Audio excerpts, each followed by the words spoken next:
So pursuant to Governor Baker's March 12, 2020 order suspending certain provisions of the open meeting law, general law, chapter 30A, subsection 18, and the governor's March 15th, 2020 order imposing strict limitations on the number of people that may gather in one place. This meeting of the Hubbardston Planning Board will be conducted via remote participation to the greatest extent possible. Specific information and general guidelines for remote participation by members of the public and/or parties with a right and/or requirement to attend this meeting can be found at www.hubbardstonma.us. No in-person attendance and members of the public will be permitted, but every effort will be made to ensure that the public can adequately access proceedings in real time via technological means. In the event that we are unable to do. You went mute.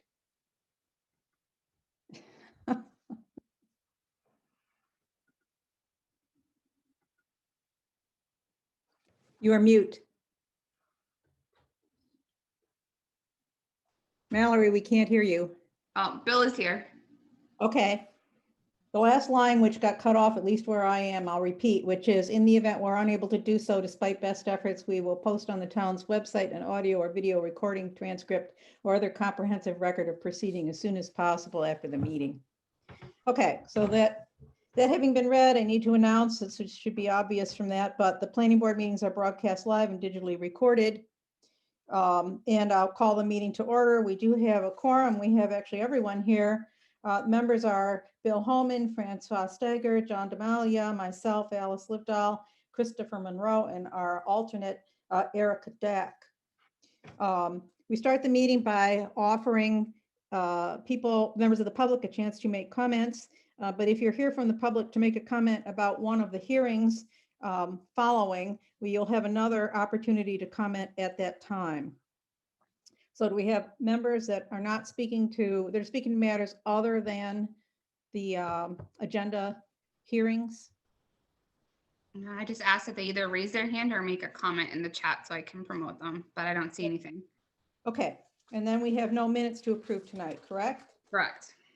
Okay, so then I'm going to move to public hearings, and I'm going to reverse the order unless there's an objection, and start with the public hearing on 56 Gardner Road, which is a continuance actually of a public hearing we had earlier, but I believe we're required to still read the introduction to that. So Mallory, do you want to do that for me too?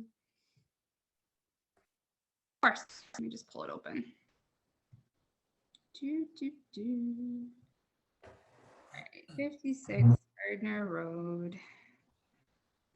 In accordance with provisions of the Mass General Law and Hubbardston Zoning Bylaw, Article 22, the Hubbardston Planning Board shall hold a public hearing originally April 15th, 2021 at 6:30 as provided under the governor's order suspending certain provisions of the open meeting law, general law, chapter 30, section 30A, section 18, and the planning board shall meet via virtual means to consider special permit / site plan application of Bowie Berthold Paper Cranes provision for a recreational / marijuana cultivation. The property 56 Gardner Road, assessor map 05, parcel 80, consisting of 2.6 acres, is located within the commercial district. Excuse me. Thank you. So this is a continuation of a public hearing, which involves a marijuana grow facility on a property located, as she just said, at 56 Gardner Road. And since this is a continuation, I don't think I need to go into any detail about what it involves, but I would like to give Mr. Bowie a chance to speak, Mr. Murray, our consultant, a chance to speak, and then any member of the public. And then I have a work-through list, which hopefully will bring us to, with maybe a lot of effort, hopefully a vote tonight. So I may interrupt. can we yes? Quick question. I just want to have from a clarification perspective, Councilor Steiger speaking here. I did receive in the files, there is a planning board agenda, but then there's also and I believe it's some changes to the paper crane provisioning. I just want to confirm that those are indeed the ones that we're going to be discussing and reviewing tonight. It's a list of modifications to the proposed draft decision, site plan, and special permit. You know, there's been a fast and furious bunch of documents that have come in. Francois, he's talking about the document I sent out with the agenda this afternoon. So that is the document. I don't know that I've seen it. What does it say? If it was It's just the summary, Alice, that you did of the highlight points that we need to discuss for if we're going to vote on a permit. that document. Is that the Yeah. document? Oh, okay, excellent. Yes, ma'am. So, yes, Francois, that's what we're going to do. And then if there's something I've missed, Bill's going to tell me. And I just want to confirm that that is indeed the document that we are actually going to be leveraging as any Yes. amendments that come forth from the decision that we're presenting tonight. Yes, so I'll explain how that'll work. I just wanted to give, I just wanted to give Bowie a chance to speak and Bill to say anything before we begin with that, or and any member of the public. Because generally that's how you do hearings. Bowie, is there anything you want to add at this point, or should we just progress? I would just say hello to everybody and say we could jump right to that list. Definitely, unless anybody has any specific questions they want to ask me now or at any time, but If it's on the list, we're going to do it in order, okay? okay. Bill, is that okay with you two? Anything you want to say? No, I think that you did an admirable job on the list. Okay, Just the one point is that we are going to be looking for some minor plan changes if the board chooses to proceed tonight with closing the hearing. okay, and you're going to get a chance to present that, right? My Yeah. effort here was not to make any decisions. So if I said the board finds, it's just a suggestion, like Bill could make it, right? But it was to try to gather what needs to be decided. So that's my sole point, and plan decisions would be allowed to do that too. And I'm thinking we could vote through this list, and we could figure out which of these we agree could be incorporated or need to be changed or discussed, and then they would be modifications to his proposed draft. So that's my thinking. But do we have members of the public? Are the Brackos here, for example? Mallory, They are. I'm just gonna let them in right now. do they? Or anybody else that wants to speak before we get into all the weeds here? Okay, hello, this is Tom. Hi, Tom. How you doing? Where- We haven't seen the list, so it's hard to comment on the list if you haven't seen it. We'll give you a chance. It does Okay. include the agreement, a reference to the agreement regarding the planting of the Trees. Yeah, okay, all right, well, then we'll go on and we'll give people a chance also to speak later, okay? So let's work through the list. All right, so if everybody's got the guide, let's give it a try. It's at least a place to start. So the first issue Bill raised was the fact that we don't have a lot of history on this property, and there may have been another special permit at some point that should be altered. And I thought, I did look, the building dates to 72, and I think it's probably always been a commercial area. So I don't actually think there are other permits on the property. But I thought if we added just this sentence that says, the planning board finds that the present use constitutes pre-existing non-conforming use, which it would, because a lot of the zoning has changed regarding commercial areas. Like, for example, the setback. It finds that it does constitute a pre-existing non-conforming use. And this special permit and site plan review supersede any prior special permit and or site plan applicable to the site. Would anybody, does that solve the problem, Bill, that you have? I think that's a fantastic way to do it. All right, anybody have any objection? Okay, we'll move on, because we got a lot to do.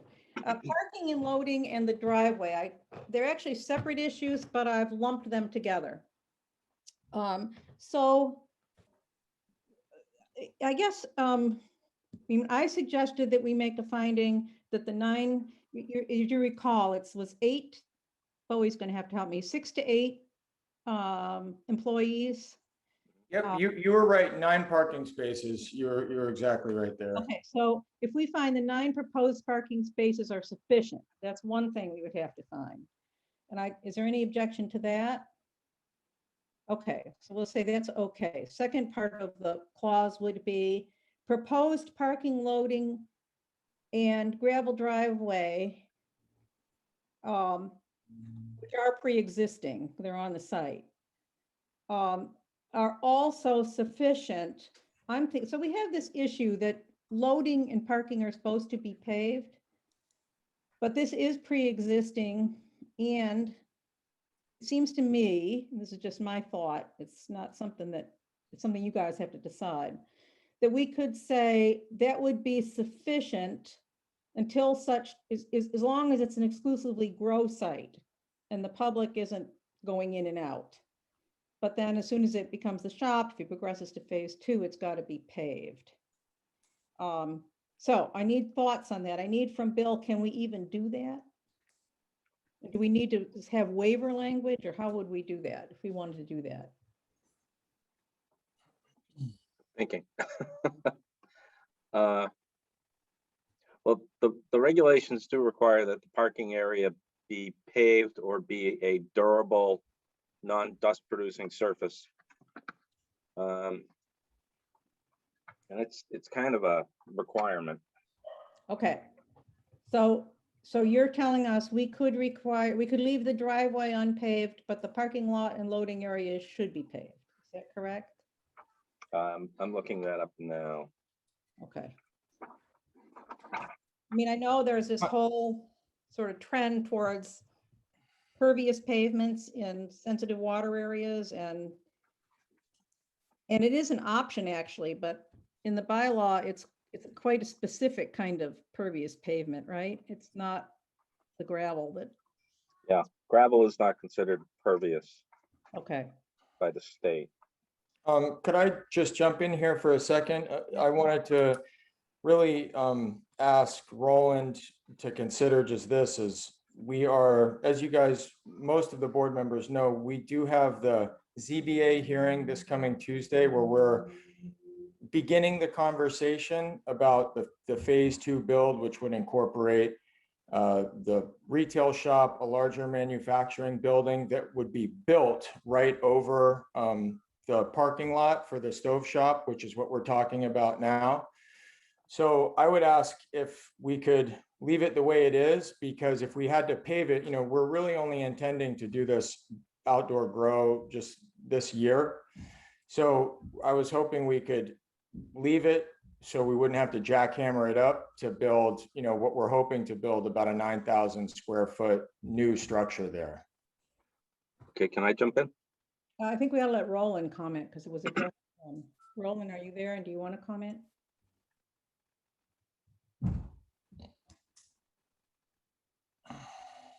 Maybe he doesn't. I believe that, I believe it's required to be paved, but I also believe that the planning board has the ability to waive that requirement as part of the special permit. Thanks, Roland. Bill? So I'm agreeing with Roland. Let me read what the regulation actually says. Off-street parking and loading areas shall be surfaced with an asphaltic, bituminous cement, or other properly bound pavement so as to provide a durable dustless surface, and shall be so graded, excuse me, and drained as to dispose of all surface water accumulation within the area. So I would suggest that the planning board can make a finding that the gravel, if you choose to, that the gravel drive meets the requirements of, where are we? 5.3 D7 as it exists today for the use proposed. So then what you've done is you've found that the gravel meets the requirements, and I would add for the use proposed, because if they modify the use, that gives you the out to then require the bituminous pavement. Okay. Okay, which is basically what I was getting at with trying to limit it to no access to the PIC, et cetera. So I like that phrasing too. I think that's a key thing. It's not public access, which is, I think, contributes to your finding. okay, well, maybe I will let you work out the final wording, but to the board members, if we let Bill work the final wording out, but we incorporate the reference to the site and Although I am concerned that actually Roland disagrees with you. He thinks it's required. So maybe we do want to say that we make a finding and waive the paving requirement for the property as proposed. And until such time as, no, we can't. We have to go with one or the other. All right. We'll go. You don't have the authority to waive the zoning bylaw. That's the ZBA. You do under site plan review have certain waiver rights and under special permit, but this is solely within, you have the right to interpret, which is why I say you make a finding that what's there meets the intent of the bylaw. And then you're not looking for a waiver because you say it meets the intent of the bylaw. Okay. All right. So we'll, so board members, if we, Alice, Bill Holmes, are you looking for a motion on this aspect? yeah, we just have to make sure that we, Bill, hang on, I'll take your motion. Let me just explain it, okay? So the motion would be, because really as the chair, I prefer somebody else make them, that we have a finding that the gravel drive parking and loading areas meet the requirements of section 5.3D7 for the uses presently proposed and can be used until such time as the public has access to the property or the use is modified. Would that be sufficient? Alice, Bill Holmes, I'll make that a motion. Point of order, Yep. Madam Chair, I think at this point in time, motions are not yet in place. I think the motion will be for the whole The list. whole special list, special Okay. permit list. We Okay. can't include this here, and therefore at that point in time, vote on the motion of accepting this with all of the added changes that are being mentioned at this point in time. Okay, Bill, you want to hold off on your motion? I'll hold off. That makes Just sense. in the Thank you, interest of Francois. sort of efficiency here. Thank you. But I need then everybody to really speak up if you have an objection or in the discussion, okay? So we don't get to the end and we just vote no because you object to one thing in it. All right, the next issue, oh, there was another parking issue. Point of Which- information, sorry. In your paragraph, it does say proposed parking loading areas and pre-existing gravel driveway and gravel driveway. I mean, why are we saying there's a Oh, that gravel was a driveway and then another gravel driveway? It's a mistake. Is that a typo? Yeah. So Gotcha. pre-existing Right. gravel driveway.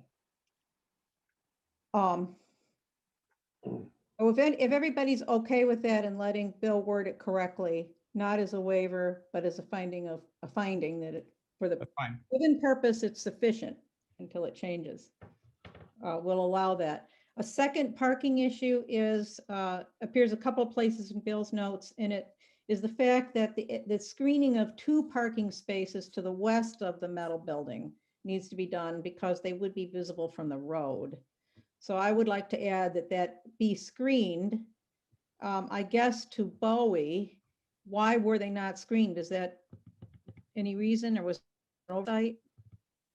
The two that are right next to the front building that you're talking about, it's really just the reason they're not screened is it's so there are 2 large garage doors for a pull through that the machine shop had in there. So you can actually pull straight through a car, you can drive it straight through. So I think those spaces were put there as sort of overflow parking or visitor parking. In front of the garage door?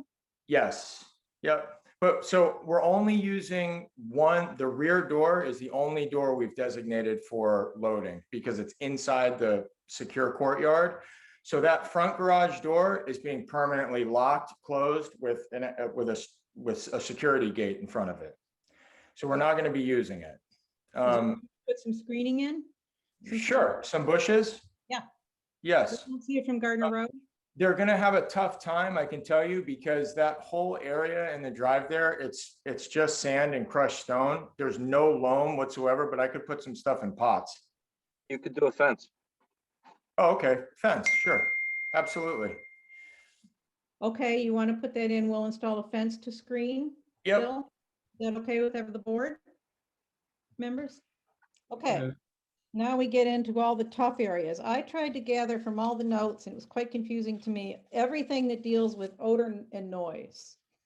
Okay, so this list is not because there's an agreement on all of these things or because they're worded correctly, but I think they all play into this. So the first thing is, Bowie had said to us that he would plant, it's called low terpene. Terpene is an odor measure. Right, so, I never said low terpene. All low terpene marijuana is actually, I'm not even sure it exists. Okay, you tell. It's, I just was saying, from the last meeting, Bill and I were getting into, I'm not planting any very like overly smelly varieties, so no skunk varieties, but I'm planting generally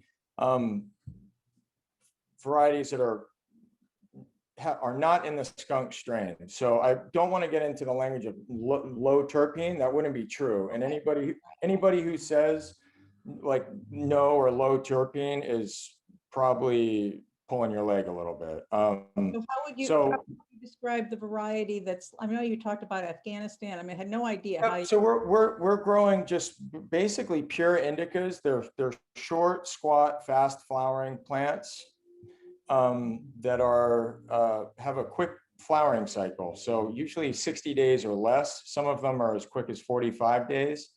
And as I got into the email with Bill, you and Bill and Mallory over the last couple of days. So our goal is to not let them go to full maturity as if they were, it was going to be a product that was offered as sellable flower at the counter. So like this whole entire harvest, as I said before, is going to go just as an extraction biomass to a company that, basically pulls all the compounds out. And so when you're growing for that extraction process, your ideal harvest time is about 2 weeks approximately before full maturity. So, I know Bill referenced an odor control document from another town. They talked about this as well. You're really just looking for a certain sign from the plant, like a coloration of the plant itself, which occurs at about that 70% maturity, and then you take it down. Whereas if you were growing it for, as flower that was going to be bought and sold just to be smoked or vaped, that you push that usually to full maturity. So, if it's a 60-day flowering plant, you would want to go all the way to 60 days. Whereas if you were going to take that same plant and use it as an extractable biomass plant, you shave a couple weeks off that harvest time. Madam Chair, Yes, Bill. so Bowie, we need to reword this. Okay. You need to, in 2 sentences, you need to tell us what's acceptable to you so that we can respond back to that. So are you able to say that only pure indica varieties with quick flowering cycle will be planted and skunk varieties are expressly prohibited? Does that overly restrict you? No, not at all. That's fine. So instead of pure indica, I would say, just short answers. yeah, instead of pure indica, I would say indica dominant. Okay. All right, and then may I also interject here? Yes, Francois. The wording skunk itself is pretty much wording that is used on the street. I think there's 3 varietals that are actually utilized: the variety number 1, number 2, and number 3. And those 3 varietals, I think there are, as you have mentioned, is the sativa, there's the indica, and there's another one, which quite frankly, at this point in time, I don't know. It's called the ruderalis. If you can be very specific about the varieties that can be included in here that are low odorous, we'd really appreciate that. Yep. So again, they're not, it would just be dishonest for me to say that these would be considered in the industry low odorous. I don't want to be misleading, but they're not.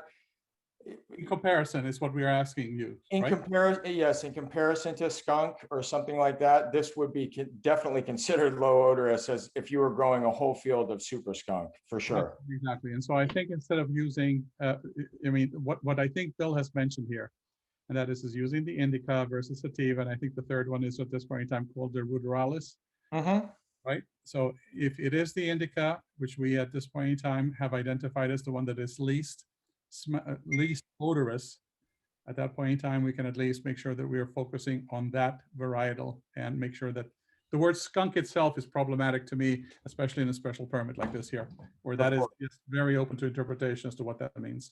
It is and it isn't, because skunk varieties are known commercially as a desired Which type is of fine. marijuana.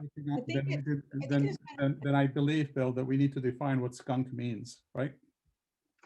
Well, let me ask a quick question, Bowie. Are there skunk indicas? Not that I know of. And quite honestly, so skunk varieties also tend to have a longer flowering period because they are more sativa leaning in their lineage. They don't grow well in New England. Also, I would like to note, I've tried. They do not grow well in New England. Madam Chair, if I may ask a question. Bowie, it's my understanding that there's a lot of varieties that aren't straight indica or aren't straight sativa.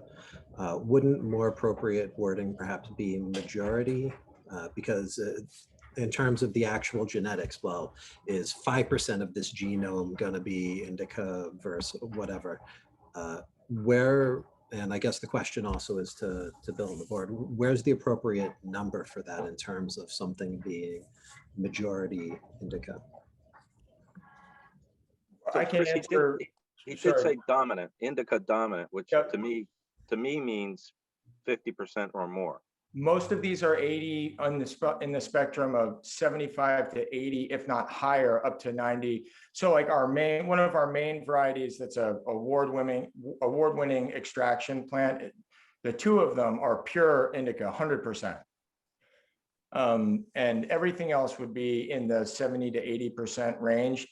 Anything else, and you just run into problems with cold weather because they want to flower longer. They want to grow into late September, early October, and obviously, we can't do that here. We ideally want to be down, well into September. So it sounds like majority indica is what you're saying should be appropriate there.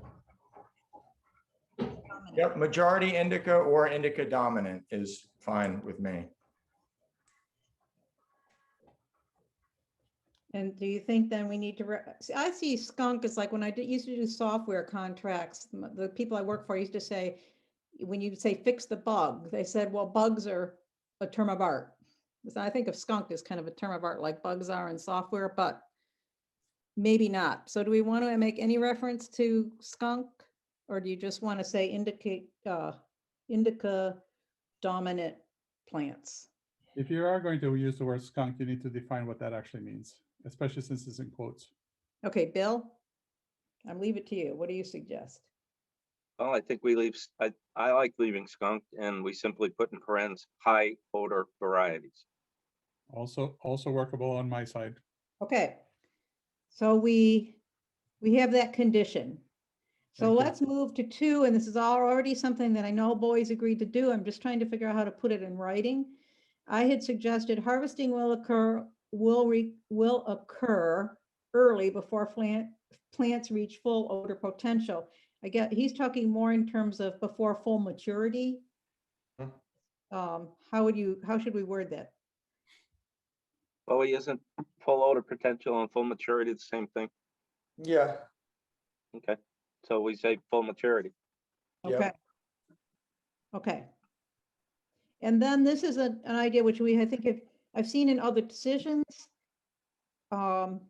which is sort of maybe, I don't know, maybe not applicable to your planning, but the idea that you plant the different rows slightly different times, harvest them at slightly different times, and that way it controls odor. So it's a staggering of planting and harvesting. Is that something that's feasible for you to do? And does it work? I read that, so I have something similarly planned, but not planned according to schedule of planting. It's just planned according to the actual type of cannabis. So we have basically, the field is going to be broken into 4 zones. And, we're hoping to pull 2 of the zones down at one time, and then the other 2 zones within 5 to 8 days after that. So it's just going to be kind of a steady. September is going to be a little smelly, and we're going to be watching the plants and really wanting to get them down as soon as we can, really, because the longer they go, we run into problems. I'm not gonna say that I read that as well, Alice, from the other. I have my doubts about that. I mean, once things are, mature, it's really just a question of how long they're in the field for. Okay, So,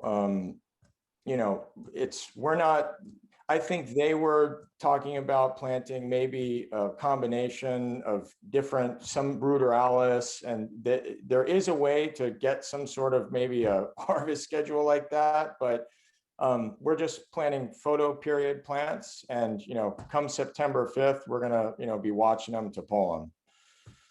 okay. Well, we will scratch number 3 and rely on some of these other methods. I'm trying to consider the things that could be done, unless there's an objection to that. If it doesn't really work.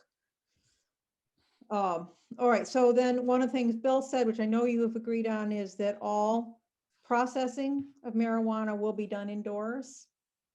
So that Yeah. would include everything from the minute you pick it, right? Mhm. Okay, So are you gonna take the, are you gonna take the leaves off indoors? Yep. You- Yep. In the stove shop building there, we have 2 big, 2 big defanning machines we're going to process everything inside. We'll get it inside quickly. so you could do, Bill, processing including leaf removal, or some way to word it? Yep. Okay. Again, everybody on the board, jump in otherwise I'll move along if you have an objection. Does the board think we need to say exclusive of harvesting? All processing of marijuana will be done indoors, so we're being very specific? Or do you think it's good enough? Well, what processing means is indeed after harvesting, or are we considering harvesting part of the process? You could. Well, in that case, I would say that at this point in time, yes, that is exclusive of the harvesting. I apologize for my dogs, folks. They're behind a closed door, but they're awful. Well, I can say this, if the plant is not, if it's no longer growing in the field, we're going to bring it in a building immediately. Therefore, exclusive of harvesting, all processing of marijuana will be done indoors. Okay. Everybody agreed on that? Now we need to get to what happens with the odors once you've got the plants indoors. And I was trying to string together, this is number 5, various notes regarding how the building would be fitted in order to minimize odors. And what I got out of that was, first of all, is all the processing going to be done in the main steel building, or are you going to use the hoop building or the other building? No, we're just hoping to use the front building, the yellow building, and then we have the green building could be overflow. Okay. Unless a hurricane comes up the coast and we have to yank everything down out of the fields in one night, I believe we'll be able to process everything just in the big building. But we do, I am installing an odor system in the green building as well, in case we're going to use it. Okay. So both buildings are being fit with the carbon filtration. All right, so I don't think I've worded this right, but you can help me out. So all buildings in which processing takes place will be fitted with, now, the negative air pressure system? Are you doing Yep. that in the building? Yep. So it's basically a activated charcoal carbon air filtration system. And like I said last time, you basically draw a negative pressure through a daisy chain of these filters, and then they vent, scrubbed air. It's scrubbed clean. So would an accurate way to describe this would be, all buildings in which processing takes place will be fitted with negative air pressure system with carbon filters. Yep. And filtering units located inside the buildings. And then I had in parentheses, 6-inch fans, high volume, inline duct fans. Yes, and I showed Tom I brought a filter out. I have a bunch of them on order. Everything's on back order right now, but I had a couple of the big ones. So I brought one out. If you guys come down to see the site, I have one set up. I can show you exactly what the system entails. But you said big, but a 6-inch fans still? Yeah, well, they're these large cylinders that you daisy chain together with HVAC tubing. And then basically a fan just pulls the air out of the space that wherever the scrubber is, and it pulls everything in. So, we'll have 2 in the front building and 1 in the side building. But I have one of the big filters there in case anybody is curious and wants to see these things from the planning board. So I think right now we're just focused on how to make it work in this decision. Yep. I think, Alice, you've got it right on this number 5. Okay. Any objections from anybody else? We'll move on to 6. 6. So I was confused about the wildflower field. I thought, and then I saw, Bowie, I didn't see your really quite lovely detailed landscaping plan till later. So forgive me with this, but this is an issue when I was writing this last night, is we had to talk about part of the purpose of a wildflower field would not be only to beautify the environment, but to also include plants that would, that are high fragrance plants that would help mask this odor too. Maybe we don't need that. I did see, has everybody had a chance to look at his landscaping plan? Was it posted, Mallory? She's. It is. It's on my website. It's on that newest site plan that's there. But yeah, well, the plan has changed. Obviously, Tom, we're going to plant now a hedgerow of arborvitaes or something along the property line there where the proposed wildflowers are going. So we're, and wait a second, and anyway, my landscape architect, Wesley Worth, he can actually, you can ask him specifically, so that this is his, his design. So let me ask you this. With the field, you've got your fence with the crop inside it. Outside the fence, this hedgerow you're planting. Mhm. So are the wildflowers on the other side of the bushes? Because the bushes are screening the odor too, right? So the bushes are going in, it's probably the hedge that Tom and I have agreed on and Jassy have agreed on. Yeah. Is there's right now basically not really any time and also a massive shortage of actual stock in case anybody's been doing any building. We met today with a landscaper at the property and kind of laid out a plan. But yes, so the wildflower meadow would be going in right away. And Wesley's actually here to talk about it as well. Yeah, I'm here. Can folks hear me? Hi, Wesley. Welcome to our. How are you? We saw your plan. Good. With wildflowers, and I know you've got a lot of, seems to be an emphasis on native one, kind of. Absolutely, always. I mean, everything in the wildflower mix is a native and a pollinator, and some of them will have fragrance, and we can always add additional seed of things like bee balm and species that would have more fragrance than others, if that were desired. But essentially, the first, the entire front of the site, everything facing the street is treated with wildflower, and that ends up approximately being about 100 feet deep across the whole front portion and the sidelines where it reaches that far. So from the street perspective, that will really be the dominant feature.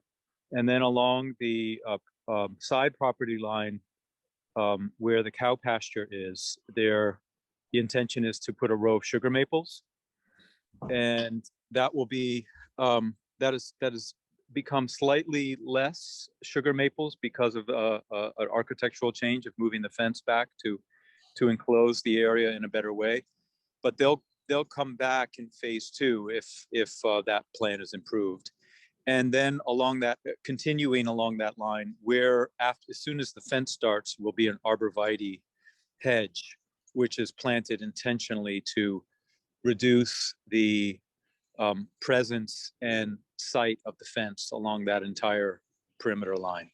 And also to go to mask or to absorb For some. well, yes, yeah, for odor purposes too. Okay, so as a professional, our wildflower fields are tricky. I know. We have these competing interests. Do you want to do native flowers? Do you want to do pollinators? Do you want to do a crop that'll mask the scent? I don't know how much. I mean, this is really fronting on Gardner Road, right? So. Yeah, I personally feel like my professional opinion is that a diverse native wildflower meadow is the most valuable ecological resource that could be placed there, because most meadows are quite monoculture, and this would be unique, beautiful, and serve fill an ecological niche that is not very well attended to. And if the planning board feels that some degree of odor masking is important, we can install additional seed or even perennial plugs or perennials of things like mint, bee balm, as I mentioned before, which I know is in the mix, and other odoriferous varieties. Mountain mint is one that comes to mind. That's an amazingly fragrant, and also native, and also is an incredible pollinator. So that would be my recommendation. Okay, so I'm just trying to say, if we approve the landscape plan as presented, as proposed, with the addition, with maybe the addition that applicant will include in the mix, in the proposed mix, a good variety of scented, heavily scented plants. Yeah. And then Yeah, and you that's can change it. very easy to do. The seed mix, we're buying it from, I believe it's Ernst Seed, but most of the seed companies we work with, you can actually buy individual species. So you can, if there's, for example, 1% of the mix is mountain mint, we can increase it to 20% quite easily. Okay. Oh, so I'm just trying again, we're trying to get to where we can approve this. So I'm going to try to say, what do I have here? The landscape plan presented is accepted, except applicant agrees to include in the wildflower mix a higher percentage of the odor producing native plants. Would that be good? Beautiful. Is that okay, Bill? Just take a note.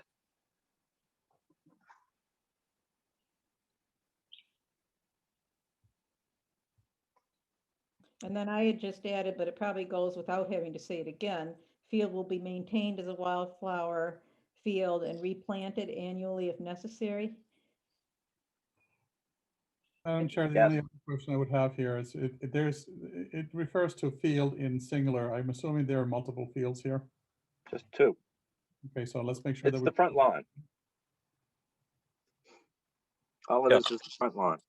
It's front lawn on both sides of the driveway. So there's a dominant majority on the left as you come in, and a smaller strip on the right. So it's two chunks. Okay, both wildflower, reflect the both in that. But we don't need to be specific because he shows it as a grid on the plan. Okay, right. he does.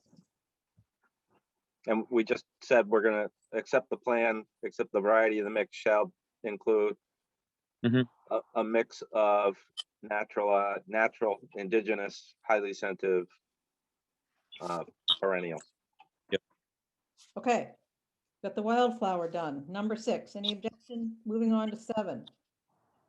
Okay, so this is my effort to, and Mr. Bracklow, I know Tom is out there, If I just said applicant has agreed to plant a dense evergreen hedge on a butter Bratco's property with the agreement that, which agreement the planning board accepts and incorporates into this decision. I don't want to spell out a big decision, more than that if I don't need to. Is Let's that just- acceptable? Alice Bill Homans? Yeah. Why don't we just make a statement about the arborvitae's around the boundaries of the abutters? Well, because we have an issue with that. So it's the, because here's the deal, Bill, is the Bratco agreement. Bowie is agreeing to plant on Tom's side of the line, this field. So, and the problem with doing it, as I understand from the correspondence today, the problem with doing that same thing with John's Auto is because there is no room on the other side of the fence, on the inside of the fence to plant it. The fence is against the property line. So to plant it without losing grow area, it would have to be on John's Auto side of the line, of the property line. And that's beyond our authority, except it isn't in Mr. Bratco's case because it's a private agreement we're incorporating in our agreement. My Is it- only question is because of the odor control, Alice. Which means we'll do it on Tom Bracco's side, but not on Jan Johnson's side. Can I jump in? Yes, So Bill, Tom Bratko approached me on the side as a resident and a abutter and mentioned that he and Bowie had made a private deal between the two of them. He actually wrote to the planning board and asked that you incorporate it into the decision. And what I was going to remind Alice is if the planning board is willing to do that, you, the board, need to hear from both Mr. Bratko and Mr. Berthold to say that they both agree to that, because you're memorializing a private agreement that, while it is in the interest of the town and the abutter, you know, he's giving to Mr. Bratko something, Mr. Berthold is giving to Mr. Bratko something, and the planning board is making it a condition. So they both need to say that this is something they agree to and they're willing to put in the permit. Otherwise, you know, it's a private agreement and it doesn't have a place in this document unless it's going to be something that you're able to enforce. You don't have the ability to go on Mr. Bratko's property to enforce this. We understand. My question though would be is why are we even memorializing this if this is a private agreement? Mr. Bratko asked that it be part of the enforceable agreement. I'm just saying that as a private agreement, that's something that is enforceable between the two parties and not necessarily something that we as a planning board should be entertaining. Unless this is something that is done for the common good of all the neighbors. Right. So it is in the benefit of the project because it's an odor mitigation activity.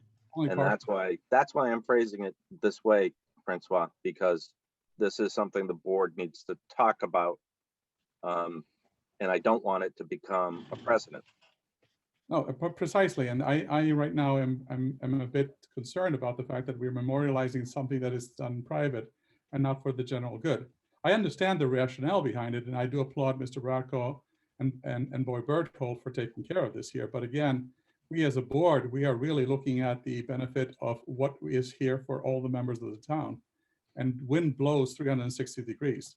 And so as a result of this here, I have some concerns that we are doing a memorialization of something that has been a private agreement and not something that the board is taking into consideration the full impact that it has on all members of the town.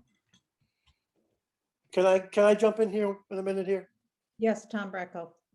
Okay, first off, Francois, the winds prevailing winds are 270 degrees out of the west, and then the north 360 degrees. Okay, so this is protecting not just our property, but it's protecting all the other properties that are around that area, all the residents on High Street. It's also protecting the store, the time and the place, as well as the vet and the police and the fire department there. So we reached this agreement because Jassy and I both feel that this odor problem could exist and could really impact our property. And we make our income and our livelihood from our rents from the house there and from time and a place. And if you would approve this and not include that in there, it could potentially be a problem for us financially, as well as all the other neighbors on the street. Okay, so we're proposing or asking the planning board to put this in the agreement to make sure that they do it and it gets done correctly. Now, we've worked really hard with Bowie to get this thing agreed upon. We've agreed to give him a 25 feet by 500-foot strip of land to plant these trees. And it's gonna be, I think it's a good idea. And I think it's gonna be experimental really to see if this actually does stop the odor. We're not saying it's gonna completely stop it, but I hopefully will. Just another thing that Bowie's been very, very good about sharing all the information with me about this stuff. And we came to an agreement today that because of the nature of getting plant availability this time of year and then planting, we've agreed to, with him, that he doesn't really have to plant this until up till June 1st of next year. We'd like to have it in place by next planting season. And we'd ask the planning board to include this in the special permit. So to make sure that this actually gets done. Bowie's been very forthright with this information, and I believe that he's good for his word. But we'd like to see this in the special permit if possible.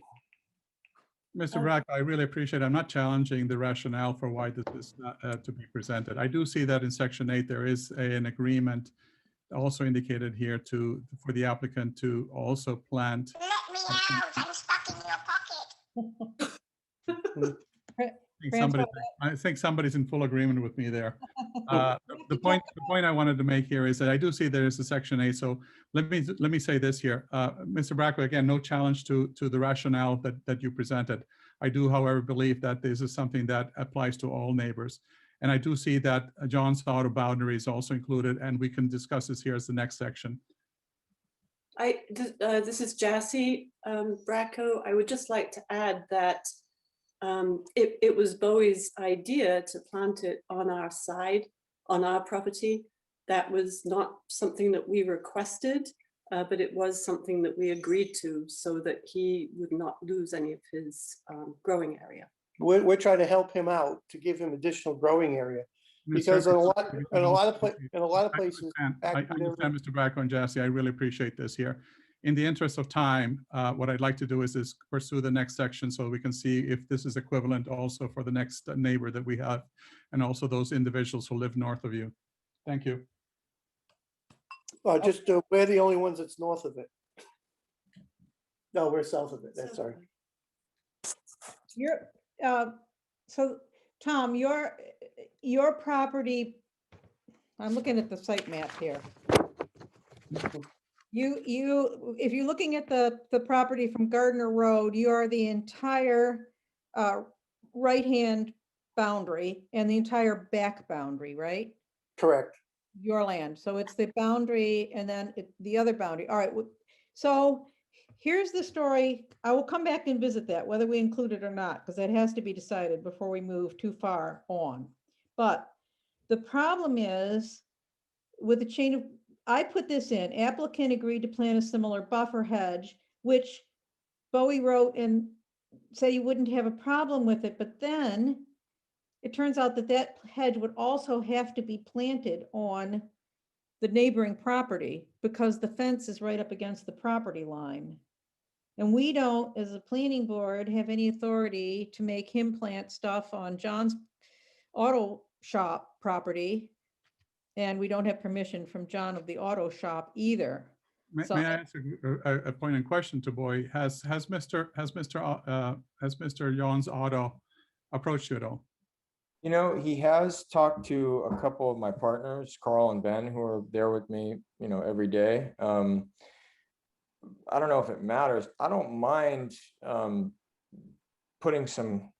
doing some planting on his side of the wall also. Like I'm totally open to that. It's my thing is we have our fence plan. It took us some time to get there. The materials have been ordered. And if he's gonna want plantings, there's just a lot of cars on the other side of his wall. So I don't mind doing it if it comes down, if he wants some plantings, but right now, there's no room on my property, so it would have to be on his, which means, there's a whole bunch of cars along that border wall. I've gone down that property. I've seen that property, and I know that that is certainly something that can be moved. And I appreciate the logistics that need to be taken care. Madam Chair, I think at this point in time, if we are going to pursue this further, again, equivalent offering should be provided to every single one of the abutters. And at this point in time, I would say that from my perspective, knowing that Bowie is willing to discuss this here, if we put this here as part of the preconditions that he have that negotiation as to where those plantings would take place, I think that would satisfy me at this point in time. I have one more question that is maybe a wild shot here, but to Bowie, I guess. How effective are, if you put the strips in the fence? Is it? No, Bill is So- shaking his head. No. All right. We don't have strips going on the fence. We have, a mesh, nylon mesh blind with, brass grommets going along the whole entire interior of the fence. So, it's basically, we are kind of wrapping the whole field in plastic, even though it's only 8 feet high. I am hoping that, being that, I'm been on that property so much now, it is very windy. That wind comes billowing down over Tom's field. So I'm kind of hoping that it will go up when it hits the fence. I don't know much about, much about it, but we are definitely enclosing it quite a bit. So, hopefully that will send things up a little bit instead of just blowing right through like an open chain link. I mean, it is a pretty significant barrier. Yeah. That's what do all. Yeah, the slats don't work, but yeah, if he's got a nylon windbreak, Mhm. those work. So I don't know whether this is where we are, but if we Yeah. say applicant has agreed to plant a dense evergreen hedge on a abutter Bracco's property, which agreement the planning board accepts and incorporates into this decision, and applicant has agreed to make the same offer to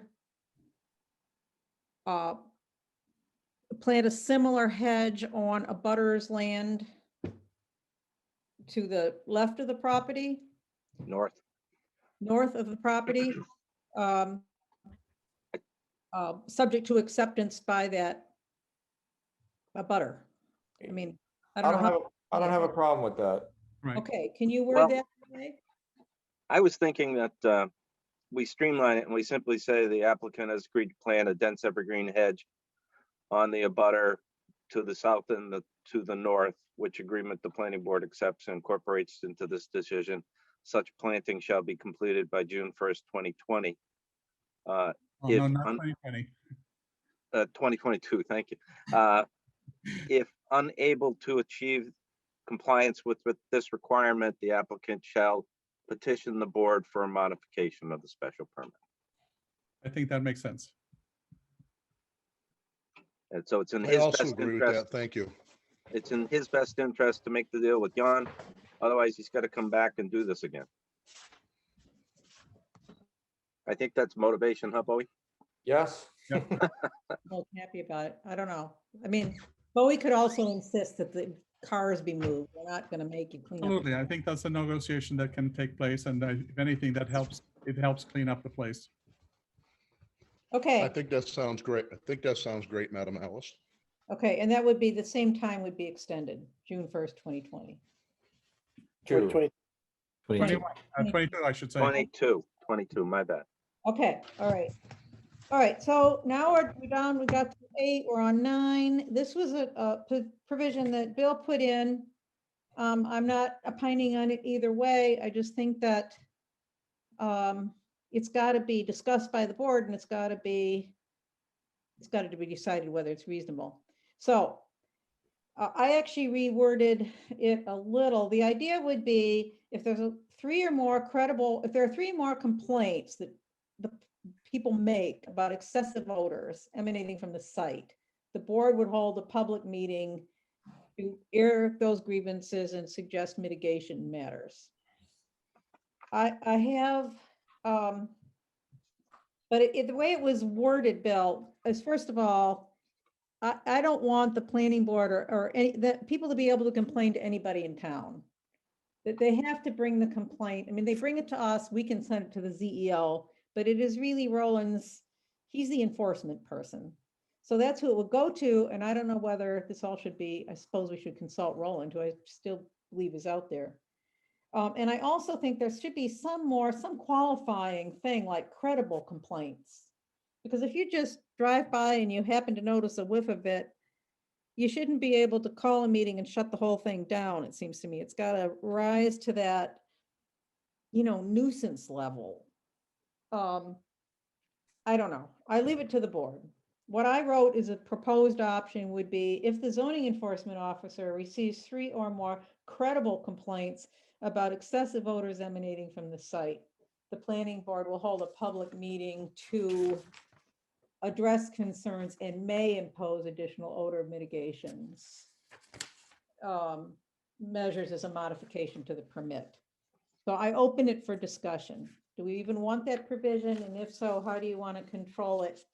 And who do you want the complaints to go to? And how are you going to make sure that they're, not that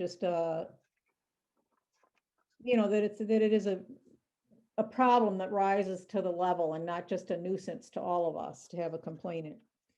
Alice, Bill Homans, can I ask Mr. Bowie, all your other facilities that you folks run to this point, how many complaints have you received? Well, I've only worked on some medical grows in California that are outdoor, and they were both pretty rural, so no complaints, but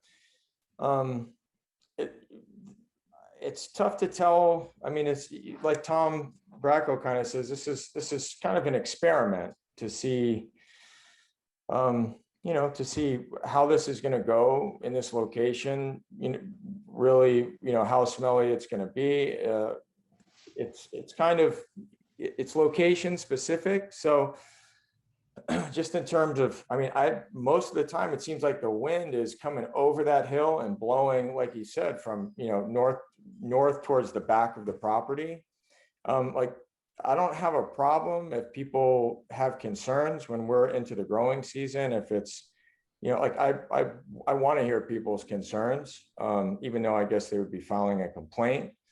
So I'm not sure if that answers anything, but I'm just more kind of leaning on, we kind of have to see what happens, if that makes sense. If there are complaints, then we'll obviously have to address them. I don't mind, coming into a meeting and talking about it and talking it through with people who have complaints and trying to come to solutions.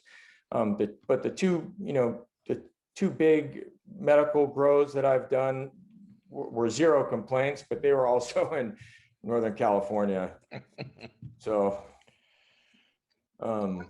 May I ask a quick question here? I know that odors are very subjective.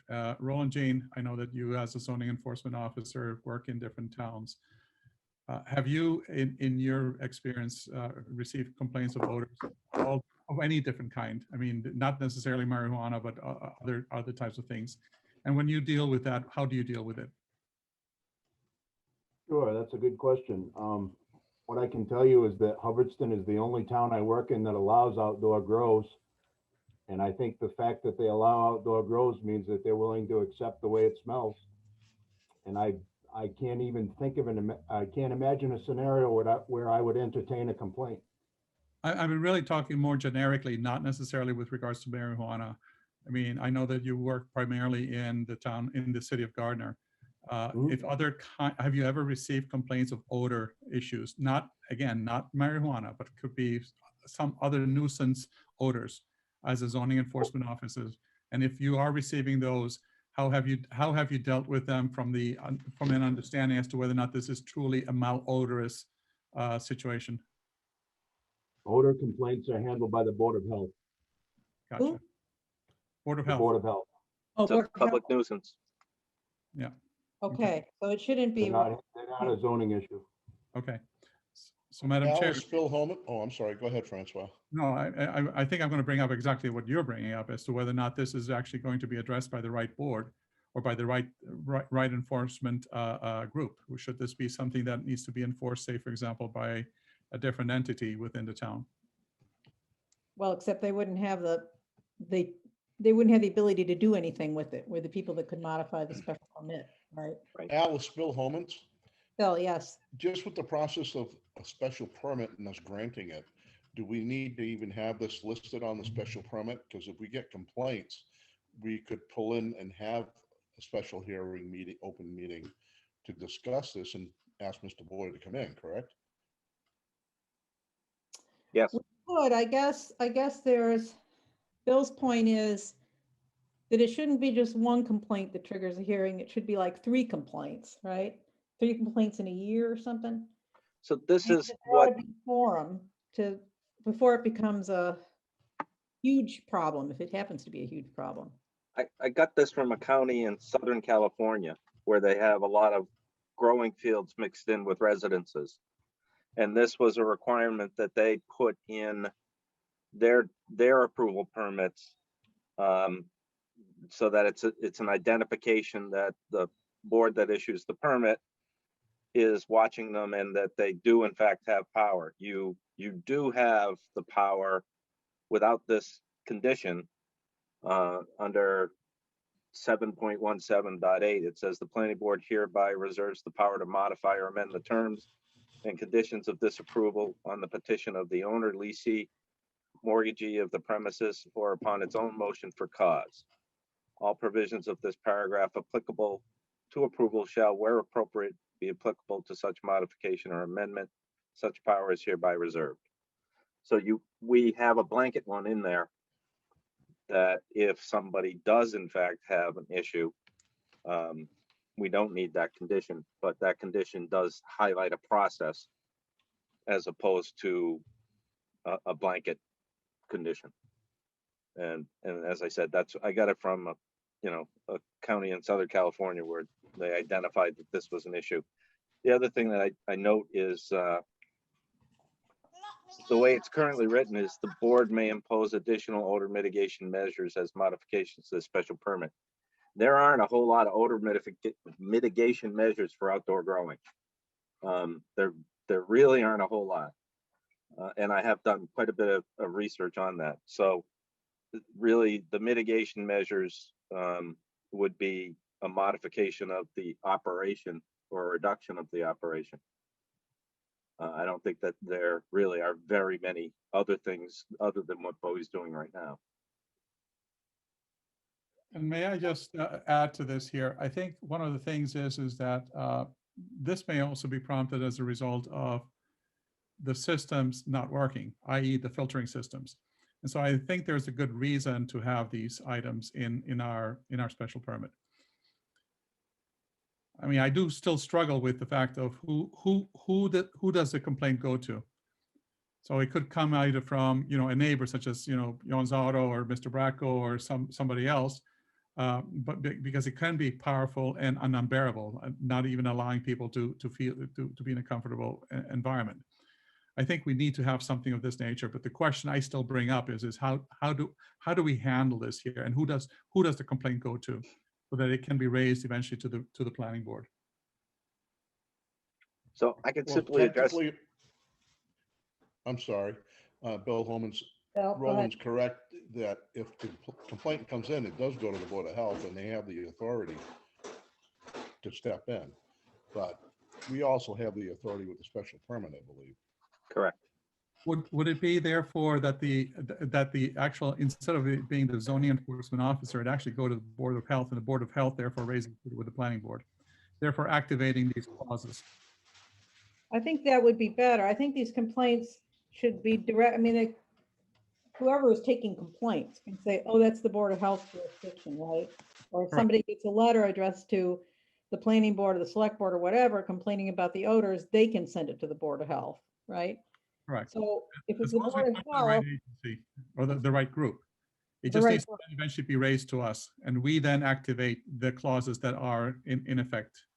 so if we change this to read, if the Board of Health Mhm. of the town receives 3 or more, do you want to say credible complaints Yes, ma'am. within a year about the odors from operation, the planning board will require Reserve. the applicant to, it should be the planning board and Board of Health will meet jointly and require the applicant to attend a public hearing to address the complaints, or maybe we would just invite the Board of Health. I think we can invite the Board of Health. This now becomes a matter that we are activating on our end because we are the ones who have the clauses on how to deal with it. Okay, so then we'd leave what he's written, which is the Board of Health will require the applicant to attend a public meeting to address the complaints and to advise what operational changes will be made to mitigate the odors. But what happens if they can't mitigate it? Well, what? That's what I'd like you to do is if any, the board reserves the rights as described in 717(8), which is on your own motion and activity, you can advise the applicant that you're gonna change the special permit or rescind the permit or modify the permit. And then okay, I you're, like that idea. Can you read it to us, how you would word Yeah. that? let me find it. Well, it's already in the, it's already in the documents. It says the planning board, but it would be the planning board reserves the right identified in special, standard condition 7.17.8. Okay, so this would Period. end, we're going to, the board will require the applicant to attend a public meeting and address the complaints. And then you're going to say, and the planning board may impose additional conditions pursuant to, how are you going to word this? I don't think you box yourself in. You say the planning board may respond as described in standard condition 7.17.8, Okay, which is page 6 of 10. okay. Is that sufficient? Is everybody satisfied with that, Bowie? Could I just, real quick, is there any way that we could define credible? Credible complaint? That would be defined by the agency taking for the planning board upon receipt of the complaint. Okay, So if it was me, they wouldn't accept it, obviously. okay, I understand. Why, because was they a don't joke. like you, Bill? That was a joke. Based on where he lives. You know, there are people in Mark. town who complain about everything. There are people with sensitive noses. There are people, it's got to be. Well, This- every complaint that's taken by the Board of Health has to be looked at. What? Every complaint has to be looked at and people have to talk about it, but I think the word credible here is they're coming from people actually having a problem with it. And the Board of Health would have to go out and look at it. It can't be somebody with Yeah, an yeah. axe to grind or 3 members of the same family or, you know what I mean? And that would instigate us to have our meeting too. Okay, so do we have wording we can live with, folks? Because we got a lot of issues and it's 7:45 and we got 2 more hearings. I didn't even write it down, but I'll work on it. Well, It's jot it being down. recorded, right? All right, moving right along.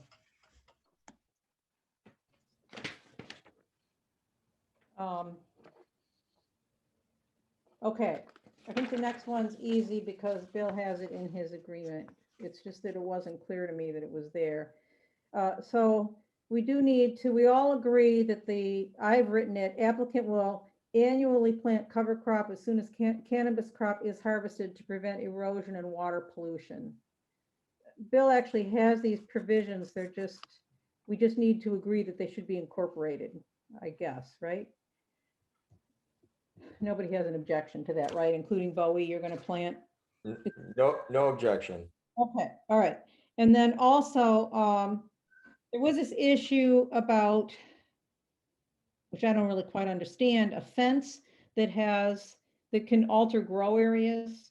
and Bill suggests rather than, I mean, do what you want with your fence, but he just thinks if you're gonna modify the grow area from what's shown on the plan, it will require a modification of the special permit at the time of the proposed change.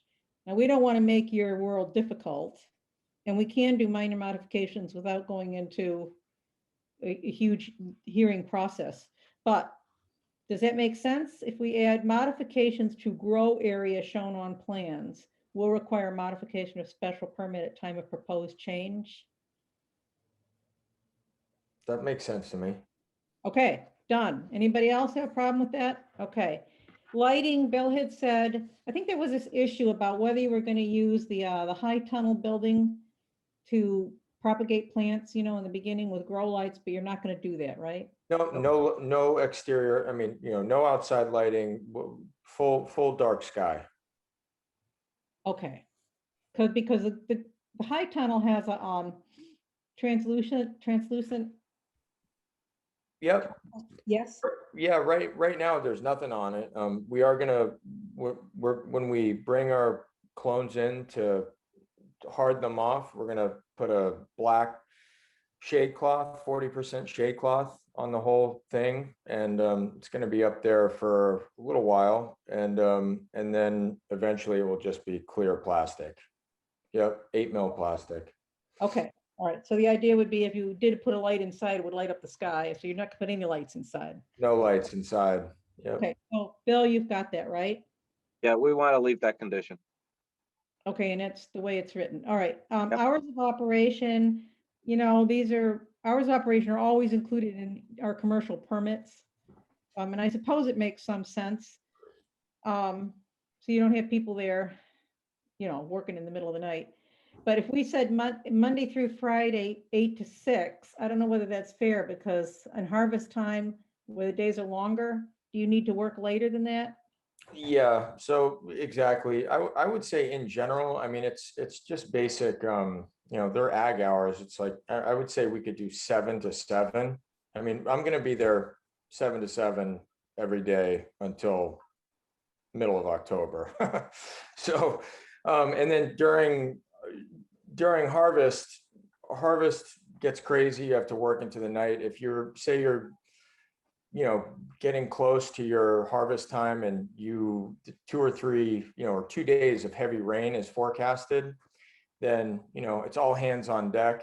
You're yanking everything down as fast as you can. So, that would be an instance where we would be there well into the night. But we would have headlamps on.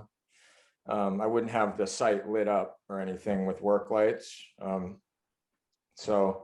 But in general, just 7 to 7, but harvest would be the only time when it would really, we would need extended hours. All right, so going back to Bill, how do we word that?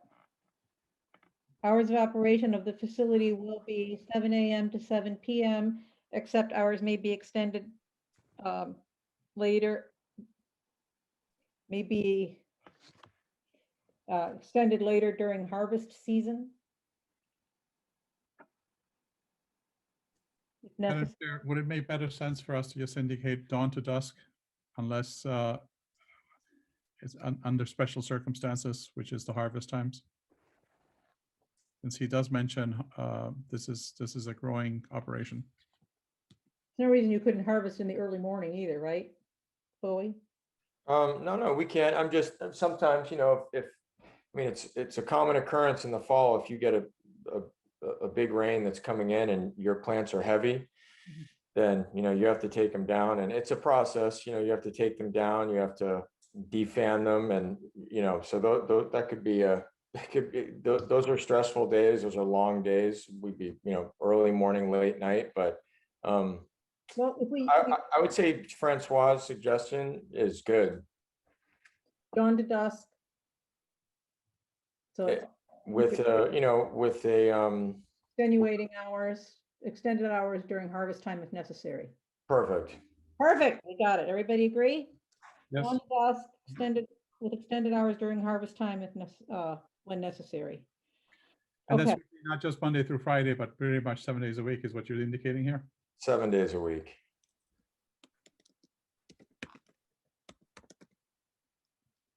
Is the harvesting equipment particularly noisy? No, it's just hand pruners. You just clip the whole plant at the base Okay. and you load the plants onto a, you know, a cart or a trailer.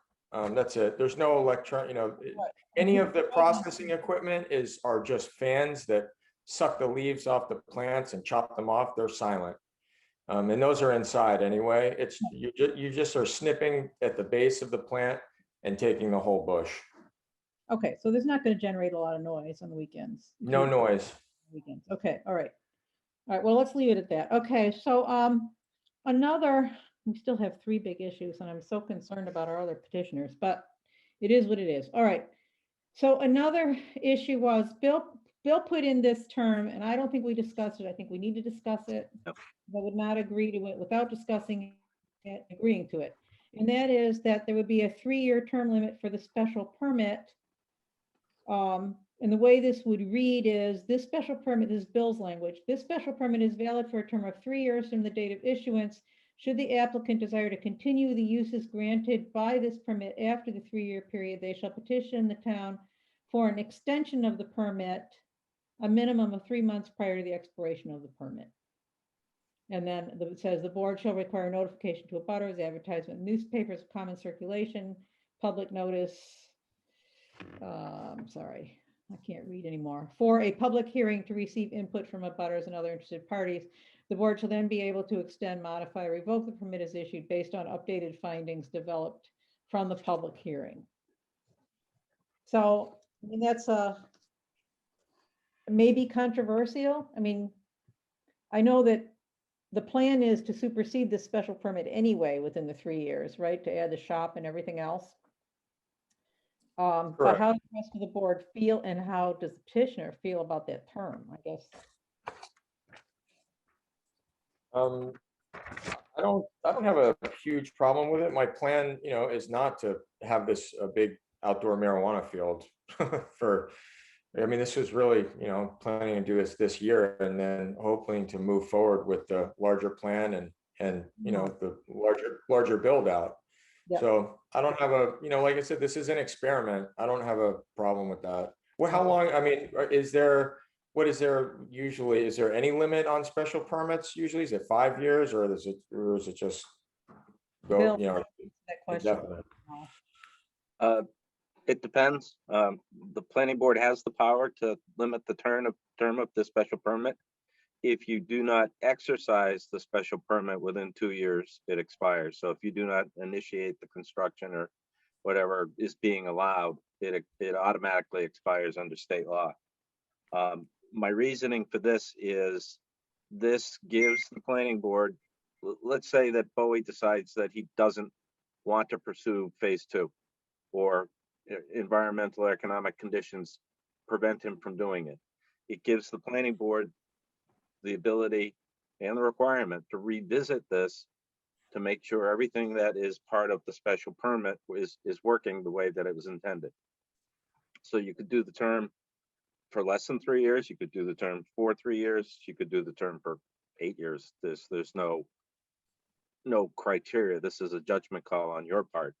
I just think it's a very good idea to, after a period of time, solicit input to make sure what we intended by writing the permit is what's actually happening, and the result is a positive thing. So if the petitioner doesn't have any objection to it, how does the rest of the board feel about it? Madam Chair, I think it was very clearly indicated that this is an experiment. And as any experiment that happens in the world, we need to have set checkpoints. And from that perspective, I do very much like what Bill Murray has indicated here. And I think from that perspective, I mean, without any objections from Bowie, which I didn't hear, especially since he doesn't want to pursue something going further that in the future that is a different track. We'd like to understand if within 3 years this is not changed as to why would we want to continue this here and see whether or not this actually makes sense for the town to proceed and continue with. Okay. Checkpoint. Anybody, so if nobody has an objection, we'll leave the term in as worded. The only point I would raise is is that the host community agreements are structured in 5-year blocks. So again, my intention isn't, you know, to have a tier 6 outdoor grow here for really longer than this year. But I'm just thinking in round numbers, that was like HCA's, the host community agreements are in 5-year blocks. That would, I don't know if that has any correlation to this, but you know, I could live with 3 if that's what you guys, you know, require. Oh, yeah, I don't think there's anything that precludes us from having a host community agreement and a special permit review after 3 years. Assuming again that we at that point in time consider this to be a good functional project, then we can continue forward for another 2 years. I don't think there's anything that is disjointed here. I don't have a problem with it. Thank you. Okay, we'll leave it at 3 years then. Let's go on to, we have this issue of monitoring. That's my number 8 issue. And this started out with, it's a source of contention. So basically what Bill proposed is that you have to read it because I didn't copy the whole thing. I actually I don't think it is a point of contention. Bill and I, You work it out? yeah, we worked it out. I don't have a problem with this. Okay, and Bill, you're going to word it so to make it clear that Bowie's objection that it is not to be considered a calculation for CCC purposes, or? Well, we don't have any jurisdiction for, CCC is going to do their independent review. So Okay, they're going to do their thing, the town's going to do its thing. This is just going to show us what's going on behind the curtain. okay, Because that whole grow area is going to be behind a screen and it's going to be a secure area, and we're not going to have reasonable, nor should we want to have reasonable rights of entry. But an aerial photograph will document compliance with our requirements. I see. Okay, so this is basically a twice a year, he takes an aerial photographs with these reference points and submits them to us. It's written. Well, Or this more year required. they're planning on a single grow, but next year, probably, I don't want to speak for you, but if you're not building phase 2 next year, you're going to have 2 grow, your 2 harvest seasons, right? Yeah, Mhm. single. So it could be 4 pictures. And Bowie owns a drone or has access to a drone? I have a drone. I don't have a problem with it. It's fine. I mean, right. not a problem. Okay, so we can leave it as worded. All right, so I guess I know it's the big question for the board. If we incorporate, I guess I would look for one motion to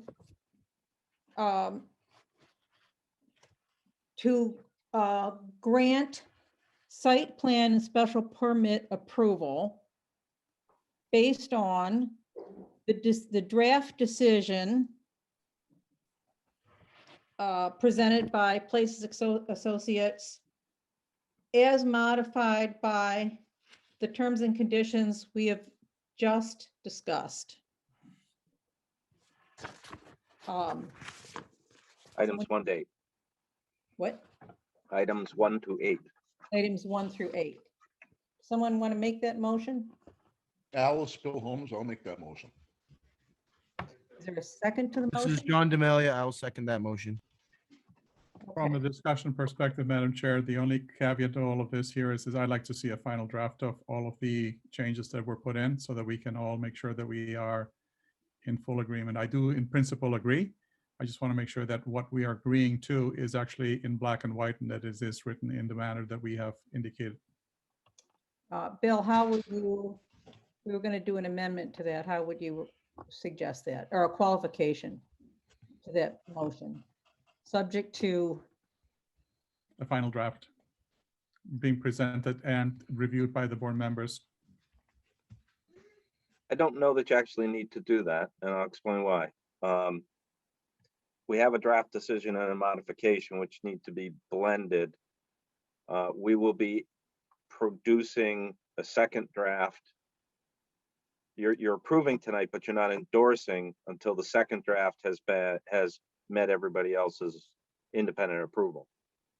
So while you can make the motion, you don't need to, because we're going to incorporate these changes into the draft, produce a second draft, make sure the board has it.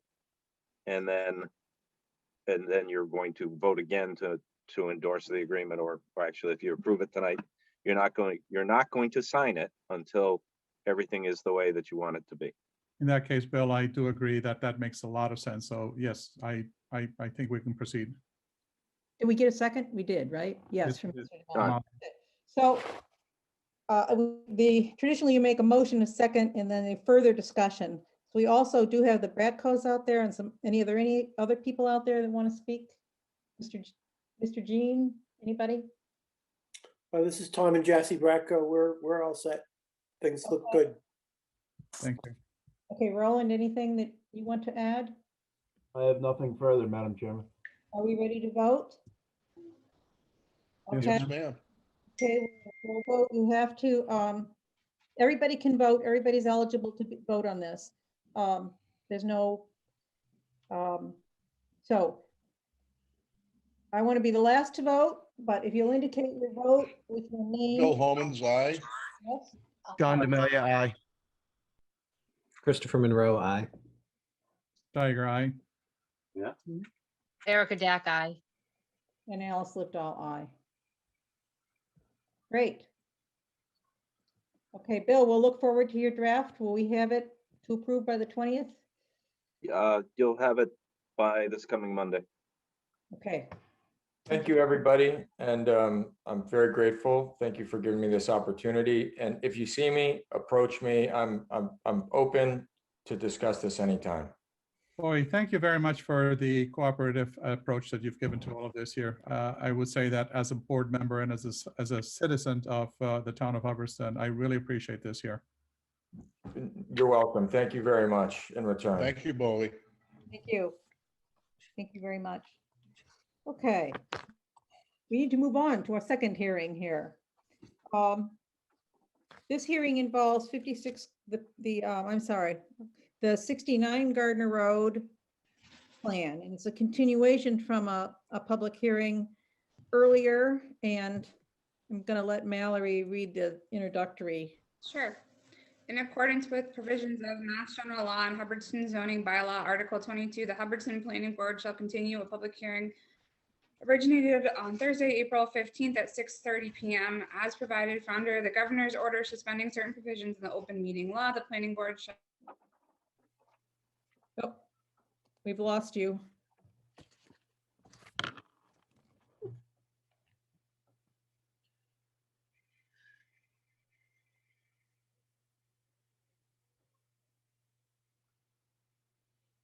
This is a split zoned parcel. I don't know, some of that bleeped out for me. Did the rest of the board hear it? I lost about the last 20 seconds of it. All right, I'll just, maybe my connection's a little stronger. I'll start from, let's see. I guess it's all one run-on sentence. This is difficult. All right, to consider, I'll start from there where I think it blipped out. To consider the special permit site plan application of Damon Schmidt, Royal Sun Farm for recreational marijuana cultivation. The subject property, 69 Gardner Road, Assessors Map 5, Parcel 153, consisting of 19.3 acres, is located within the Commercial Agricultural District and is a split zoned parcel. Okay, so I'll call that public hearing to order, and I guess, is Mr. Damon with us? Yep, he is. Okay, so we have the petitioner, Mr. Damon, with us. Mr. Murray is also our consultant on that. I'll hear from either of them, and then any member of the public that wishes to address this. Damon, do you have anyone else with you I need to promote to panelist? We could have Alex and Mitch Awesome. and my attorney, Joe Connors. Okay. Mitch and Joe Connors, okay. I guess I would like to, my goal tonight is to, I don't think we can go through what we just went through, although certainly, Damon, many of those provisions we talked about are going to be relevant to your project too, because it's a similar kind of project. Yep. I'd like to get you to the point where we can finally vote on this. Really important that we vote on it, I believe, on the 20th of May, because it's our last official meeting, and we have elections, and then we may not have the same board. And I know you're also worried about your growing season and the CCC and the rest of it. So what I'd like to try to address tonight is what are the open issues here? And what would Bill need to get resolved in order to give us a draft decision with possibly a similar list of things that are still up in the air. So, Bill, I'll let you address it, but when I looked at this and tried to put it together, I did look at the new plan, which I think the rest of the board got too. And the rest of the board is aware that one of the issues in that plan was whether the road needed to be widened where it crossed the wetland or whether a pullout would be sufficient. And the fire chief has ruled that the pullout would be okay. So he's all right with that plan. So Bill, so the other issue I have on the plan is you've eliminated a building, but are you going to put, there is this, because we had an opinion from town council that we could not require you to build a building, but is the issue of the electric, how electricity is going to be there, because our building inspector wanted some kind of building that would bring the electricity in. Has the electricity issue been resolved? And I guess that I asked that to Damon, I asked that to Roland, and I asked that to Bill. Where do we stand on the building issue? Damon first, maybe? I thought we were, as of the last meeting, we were all set, and that's why we had removed the small building that we were gonna build. Okay, Bill? Yeah, we were good with removing the building. You also took the shed off, which I was confused by because you explained to me, Yeah, no, somebody- the shed should be on there. but it's not. Oh, okay, the shed, you were going to put a shed. Well, the shed was for the fertilizers and, Which is a big deal. so the shed disappear? Yeah. Awesome. Can you put it back on the plan? Yeah, I'll go back on the plan. Okay, and is it going to be in the commercial zone? No, it's residential. And what is the size going to be? I don't know, 8 by 8, 10 by 10. And the purpose of the shed is going to be storage of fertilizers, is going to be Like shovels, all the, equipment and fertilizer. Yep. Okay, is it also going to be where the electrical hookup and any? So the shed would be back near the well. So do you see where the well is? Yeah, Yeah, so that's where the shed was. Or so should be. okay, so that's got to be reshown. Yep. All right, so two questions. First of all, is that okay?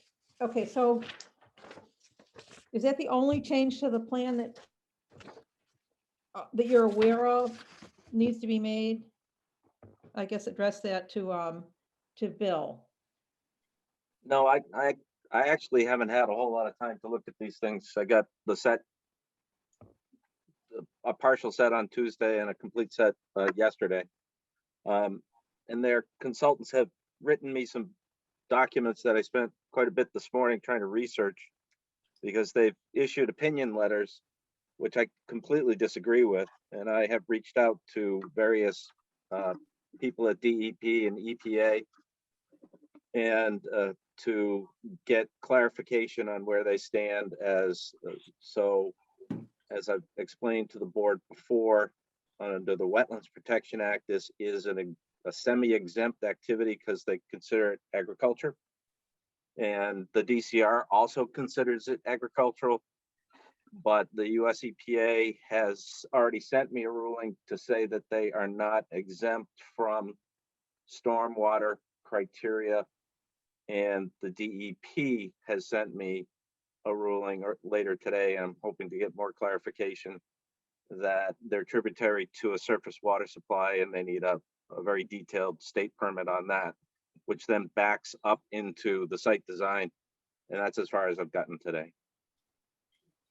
Is there any path, given those objections, to our getting to the final decision-making? Yes. But There I still have to go through the plans one more time. What I started to do earlier before this meeting was go through our last review letter and start striking out the things that no longer apply. And then adding the few things that I think that they need to reassess. So if he needs like a state permit for what you were just talking about, would it be granted subject to obtaining that permit? Can we do that? Yep. And the same thing with the USDA, subject to obtaining? Yep. Yep. But right now they're claiming they're exempt from those permit requirements, and I don't agree with that statement. Okay, so that needs to be worked out between. All right, what about, okay, so we've got those two issues.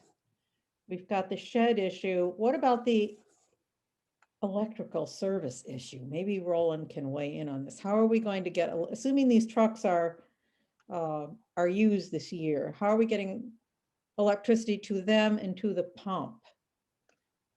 The well pump, right? I was under the impression after the last meeting that we were going to do this on a one-year basis with generator power. And the plan that I'm looking at shows 4 generators next to the trailers. I would assume that that would take care of the electrical issue.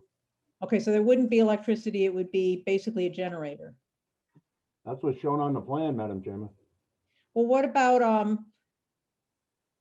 I guess I need to ask Bowie this, or maybe the people that are there. Also, you're gonna have to run, Damon, I'm sorry, Damon. You also have some, you have an office kind of trailer there too, right? Equipment, monitoring equipment and so on. That would have to have electricity to it too, would it not? Correct. Yeah, it's a a mobile office trailer, so something that you bring to a work site. So it has a electrical panel inside that you hook up to. Meaning it generates its own power? No, it's already pre-wired to accept electricity. Okay, but I guess my question is, what are you going to plug it into? Oh, so where there's those 4 boxes, some of those boxes, there's 2 generators, and then we have batteries. So I think we're probably showing an extra box. I don't think we have 2 boxes of batteries. So the propane tank runs the generators, which then provides the power. Okay, so you don't need electricity from the grid. No, I mean, we are trying to get electricity, but we're going to be done. So we're expecting to plant this year, and our varieties are early varieties, so they should be coming due in the beginning of middle of September. So National Grid takes their time. So I'm not holding out for hope that National Grid will get to us by this year. And our plan is, we're going to start this 9,000. I assume it's going to be 9,000 square foot building. We're going to start that soon after this harvest. So.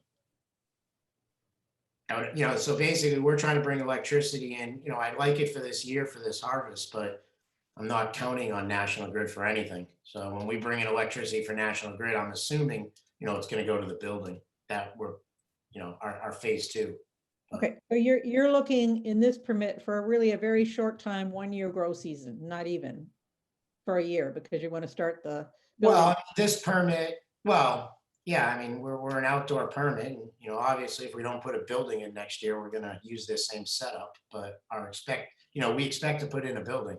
But as you've seen, permitting takes a little bit, so if we don't get the building done by, February, we're gonna be doing these trailers again next year.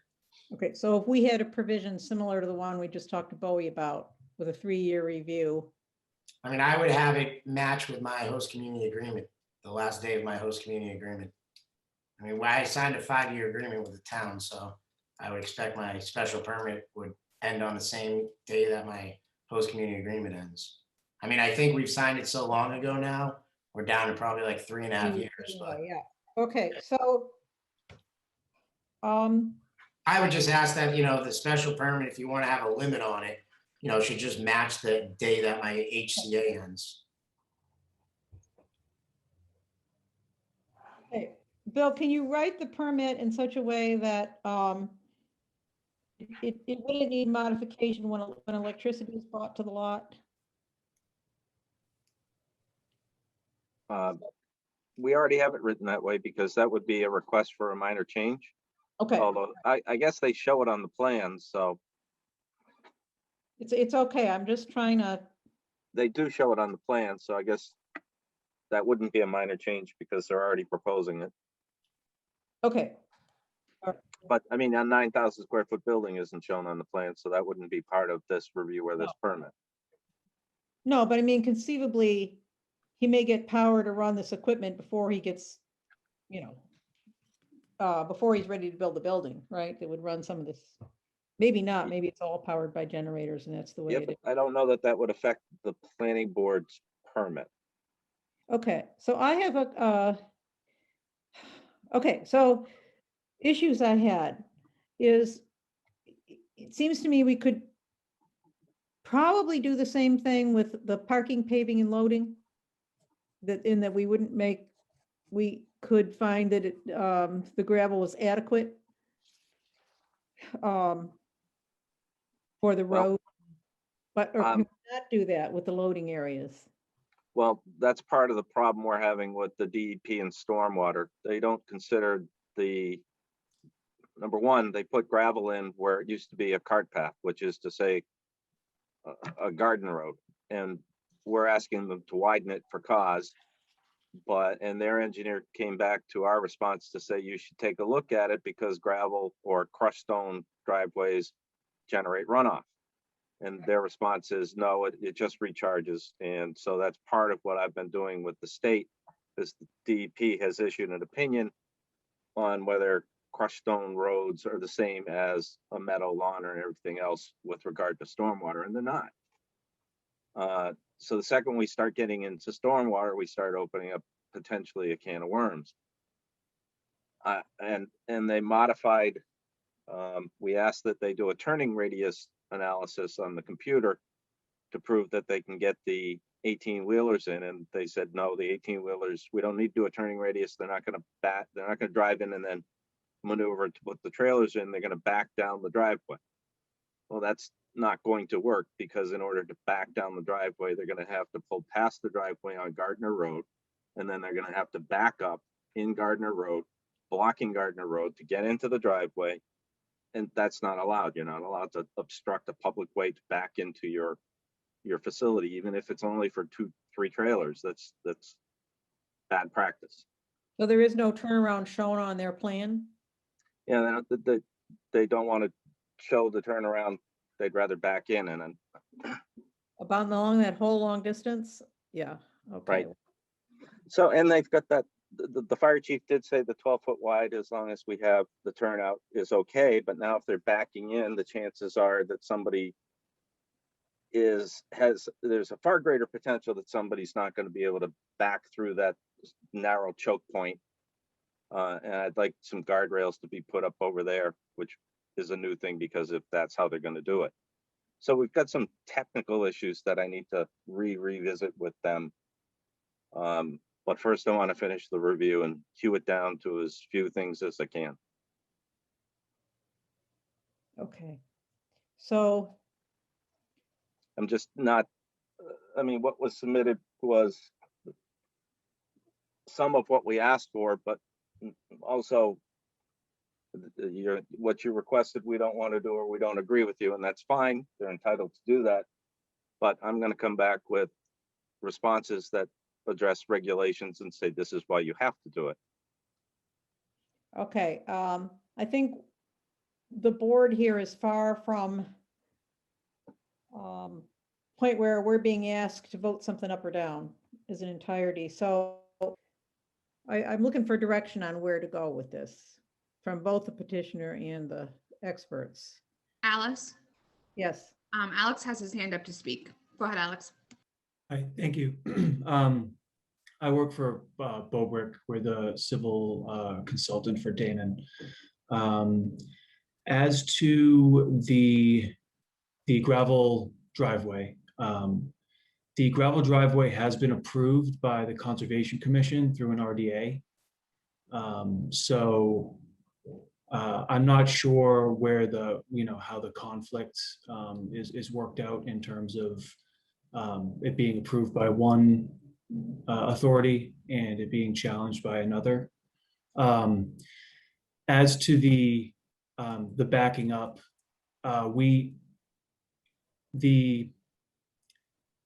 the removal or the entering and the exiting of the trailers is not very frequent. It seems like it'll only be maybe a few times a year. So it's not as if this operation is going to be constantly interrupting traffic on Gardner Road. It's more that because of the constraints of the site and the constraints of the existing driveway, a turning rate, the trucks are not going to be able to turn around and basically pull in these fairly large trailers. So the only option they have is to back down the driveway. So it was our opinion that we didn't want to spend time putting together an auto turn analysis to show something that we weren't planning the trucks to do. So that was our response for that. I know it sounds like a punt, but it's a little bit more logical than it seems. I've been communicating with the DEP as to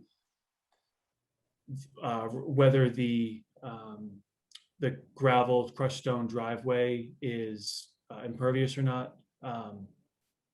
We, as civil engineers, we're constantly designing crushed stone driveways to avoid impervious surfaces, because the crushed stone, it passed, I believe it was it passed 3-inch, and it stopped at number 4, which I believe is 1.25 inches, or might be 1/4 inch.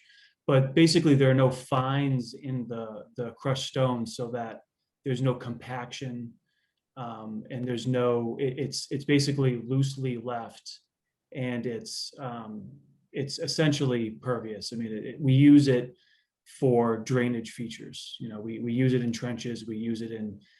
We fill chambers with crushed stone. It's widely held, widely held industry standard that you use crushed stone for drainage features.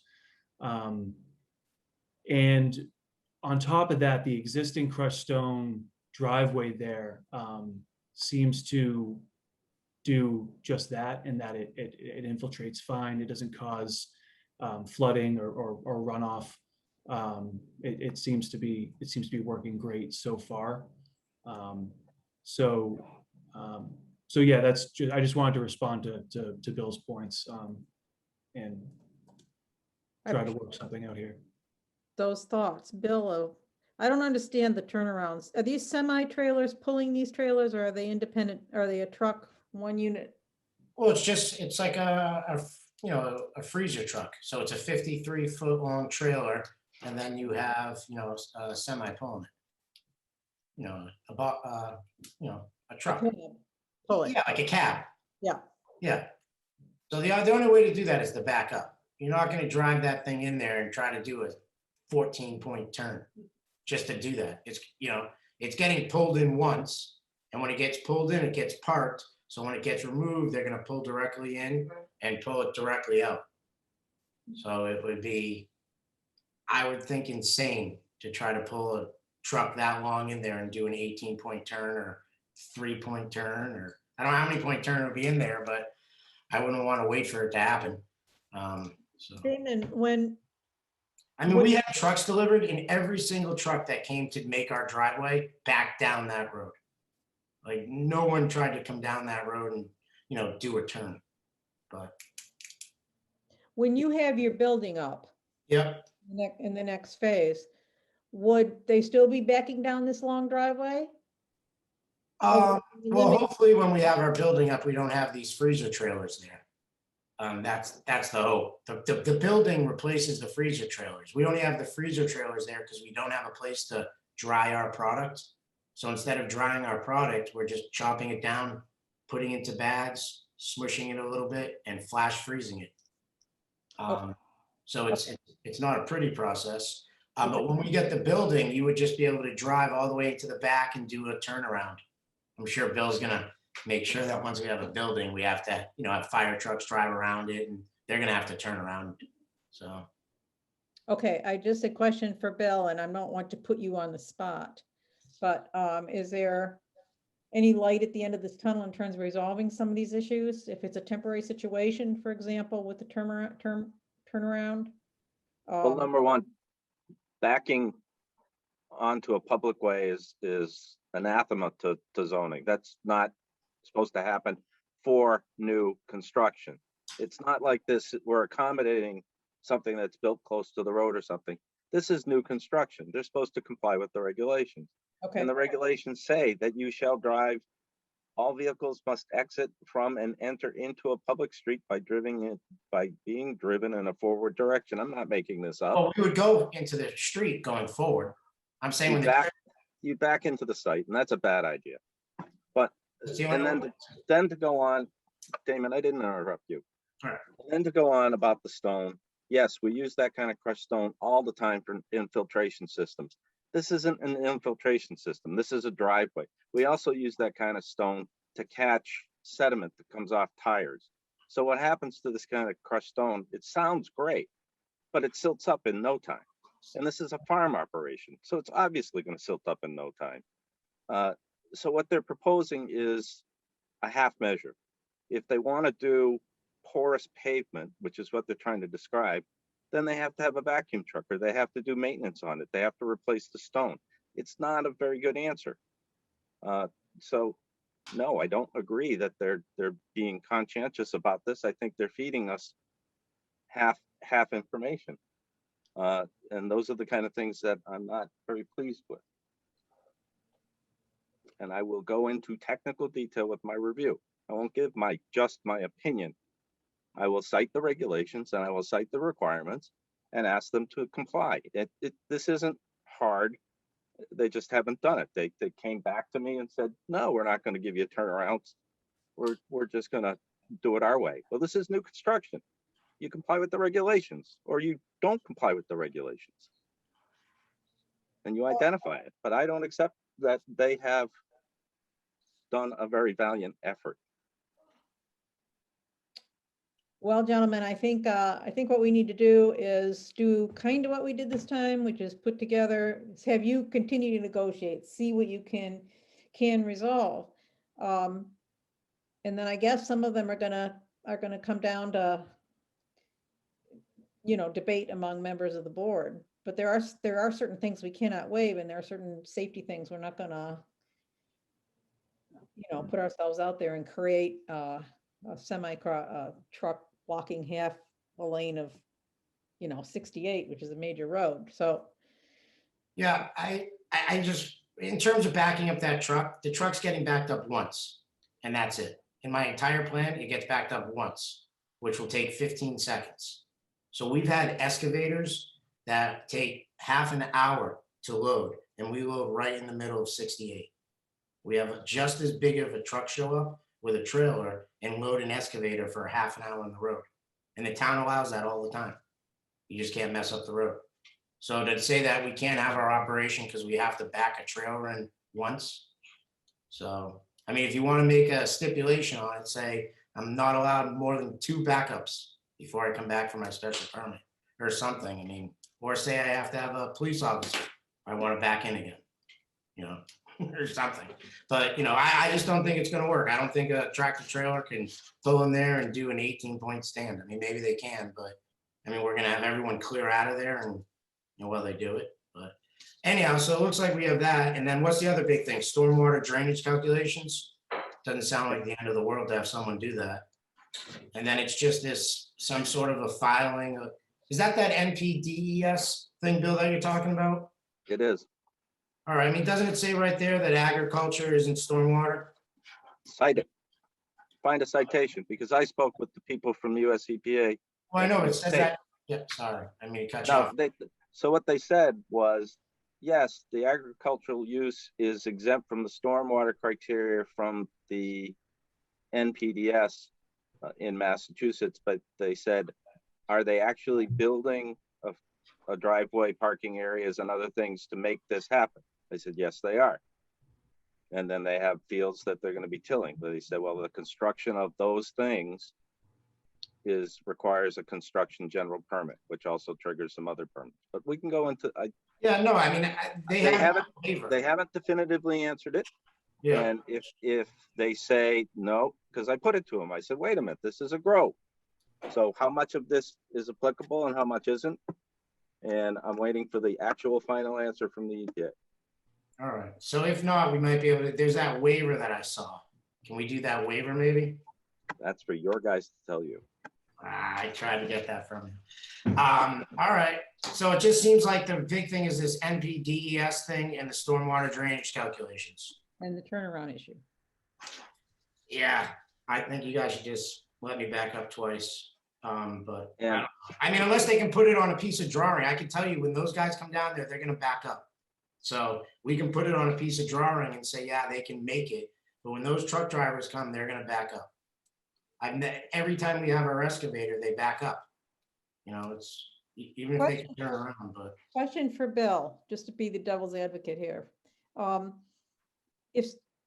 you have other situations where, say, a trailer is delivered for a mobile office, or a trailer is delivered for temporary housing while a house is burned down? Are those kind of situations aren't comparable in some way to trailers that just have to be delivered and left and then hauled off with one exit and one entrance? Do they go multiple times during harvest or just once? Well, no, so the trailers are fixed in place. You know, we have to put cameras in there and electricity. You know, there's glass break sensors. So that all goes in the trailer, and then the trailers are loaded with the product.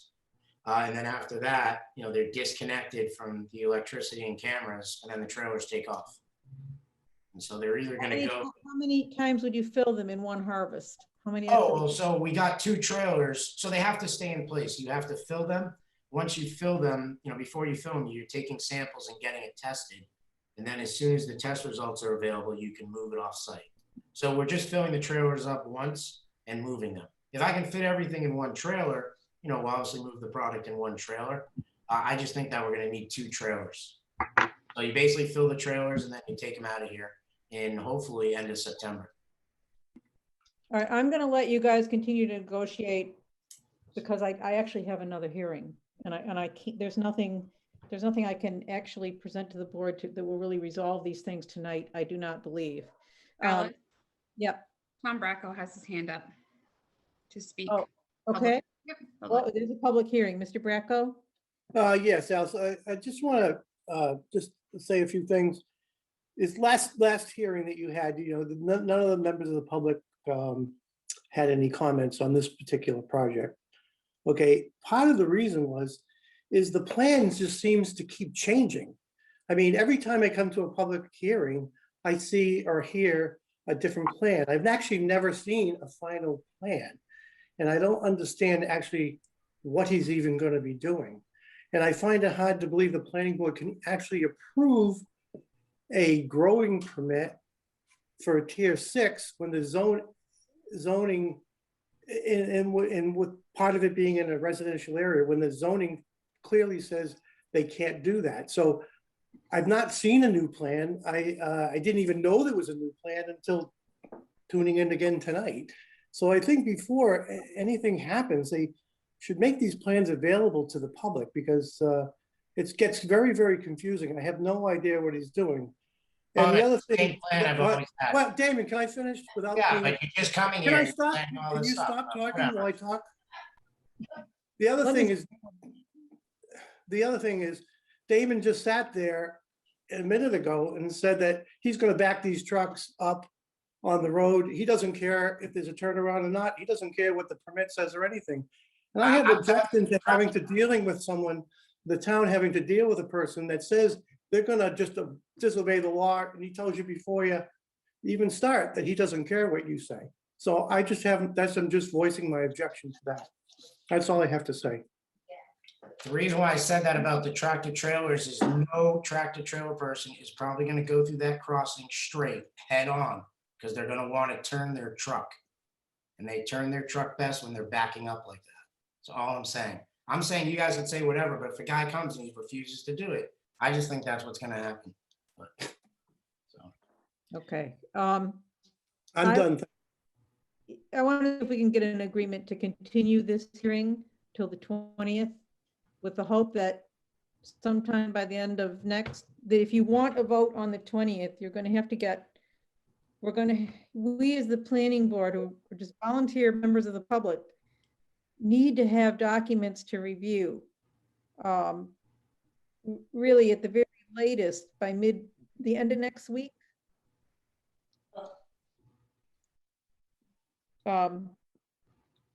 So can we do that? We've lost Mr. I can, I mean, we produced the plans, but I can let Damon speak to that. He's back. Sorry. Yeah, no, I mean, I don't do anything. I mean, I basically just write the check and Brobrick would do the stormwater drainage and Mitch is gonna tell me about the MPDES, so I'm listening to my experts, so. I mean, Okay. I'm willing to do the stormwater drainage. I mean, if they can get it done in time, obviously, let's just get it done. So, Okay, Damon, are you as a petitioner willing to agree to extend this hearing till May 20th? sure. Okay. Madam Chair, this is Francois Steiger. I want to just put this caveat on. I sympathize with the need of Damon getting things done, but I also indicate that as a member of this board and a person who does represent the town and having the interest of the town at heart, we as the members of the board need to have sufficient time to review this here. The last set of documentation that we received was from yesterday and 2 days ago. And I think that is not appropriate time.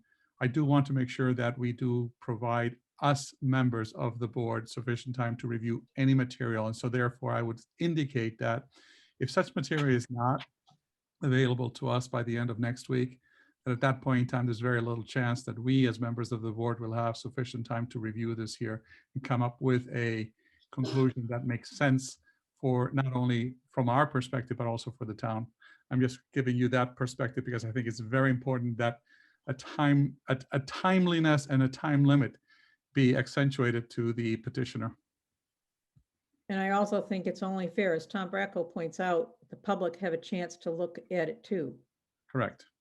I have some very serious concerns at the time that every time we're coming to these meetings, we've only had this material in front of us for either less than 24 hours, sometimes even hours, and within the same day for us to review.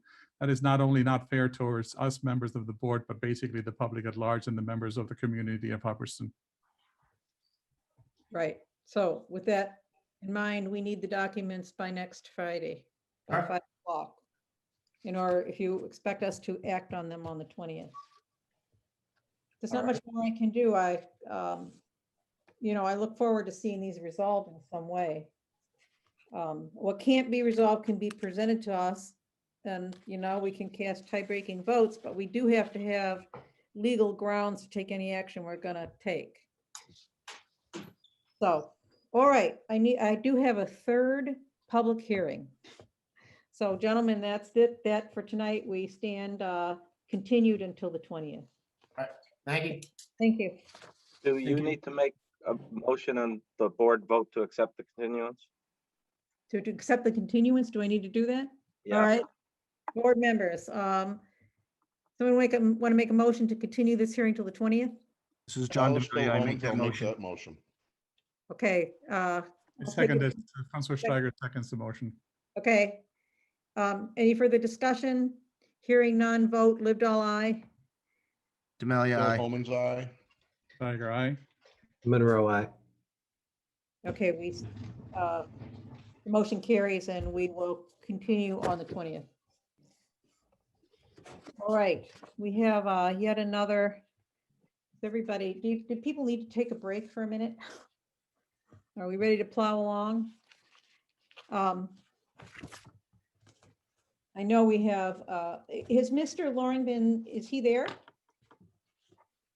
Yep, he's here. I'm just gonna Okay, promote him so to we have a panelist. We have a third public hearing tonight. I guess I'll just read this. It's a public hearing on 17 North Comet Pond Road pursuant to the provisions of Mass General Laws, Chapter 40A, Section 9, and Article 22 of the Town of Hubbardston zoning bylaws. The Hubbardston Planning Board will hold a public hearing on Thursday, May 6th, 2021 at 6:30 p.m. via Zoom meeting to review the special permit application of Robert Loring to demolish existing camp and construct new single-family home in a different location at the property known as 17 North Comet Pond Road, Hubbardston, Massachusetts. Map, we're missing the map number on this notice. Parcel 11. Yeah, 5 maybe? This comes after a denial from the zoning officer stating no meaningful frontage. I think it's adequate notice because we had the correct address. The parcel ID reference for the record is map 11, parcel 005.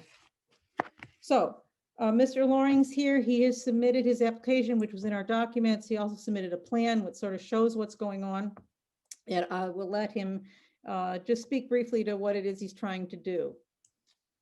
Hello, thank you. My name's Rob Loring. I'm here on behalf of my mom, Val Loring. I believe she's listening in as well. Thanks for taking the time to hear my application. This is a 22-acre plus or minus lot off Old Hubbardston Road. It's been in the family since the 50s. My grandfather built a log cabin there, and it's been used by our family since then. My original permit from last fall was to rebuild a structure on the existing spot. It was denied to the fact that it's a pre-existing non-conforming lot with no frontage on a road prior to the zoning bylaws. We were originally trying to renovate and install a new well and septic. It was determined for multiple reasons that that wasn't really feasible. Several-year-old structure, significant rot, cracked chimney and slab, ancient plumbing and electric, too low to the ground, it's very damp. It's in the buffer zone, which created concerns, of course, by DCR and conservation.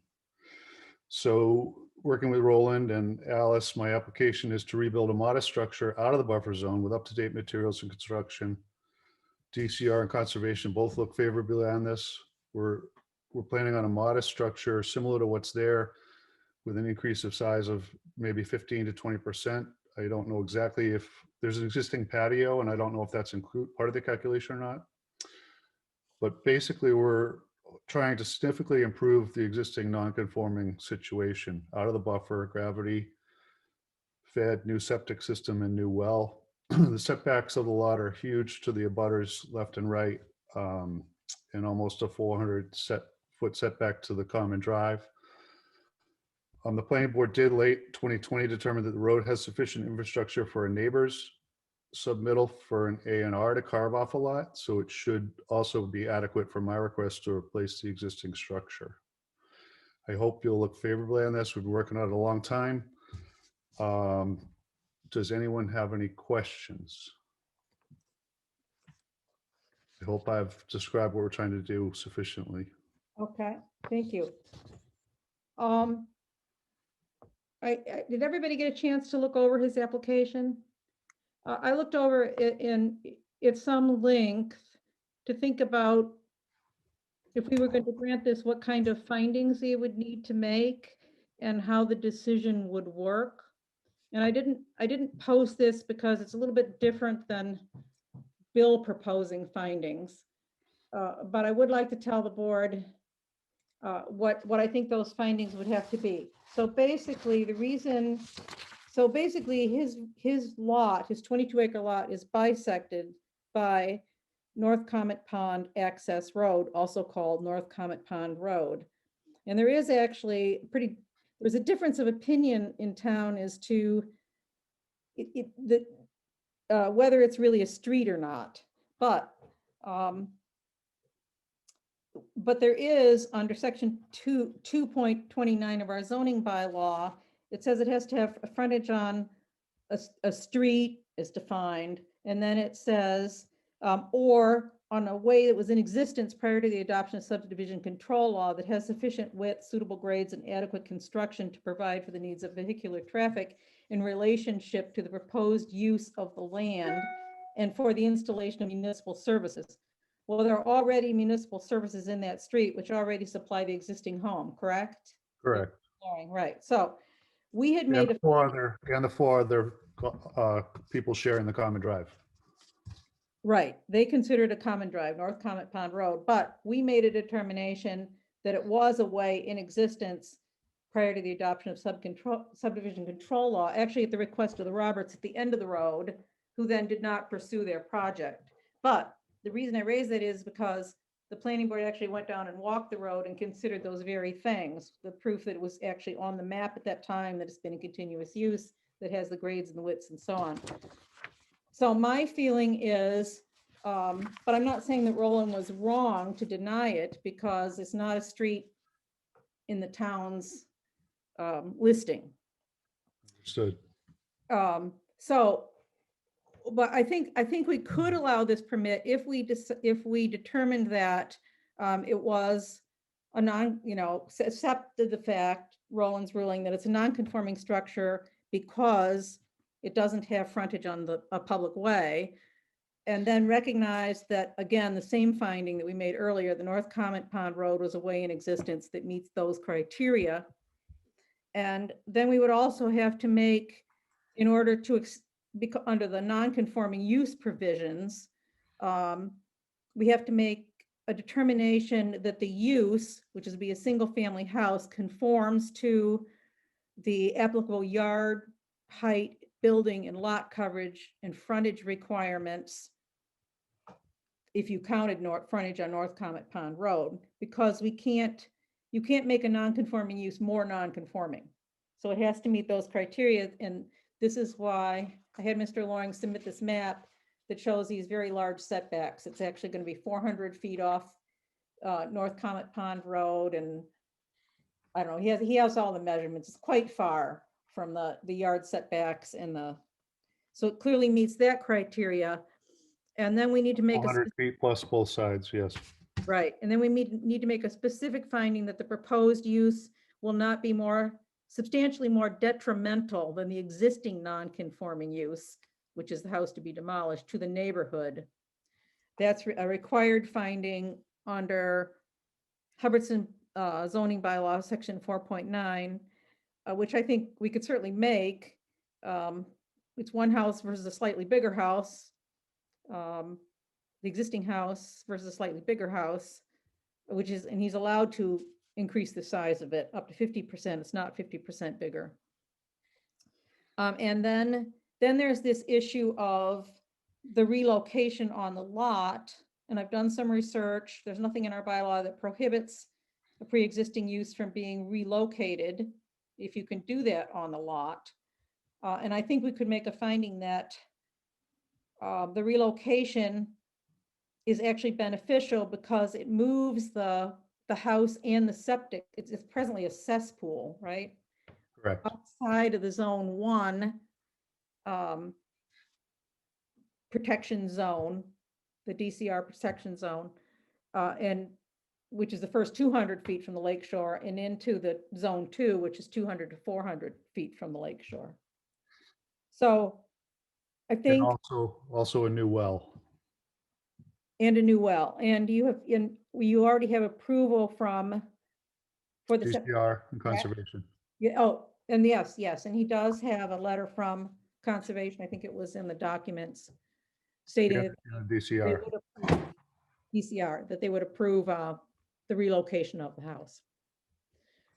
So I think if we could make those findings, we could issue this special permit. It would take an opinion, and I have a draft of this opinion which I can post.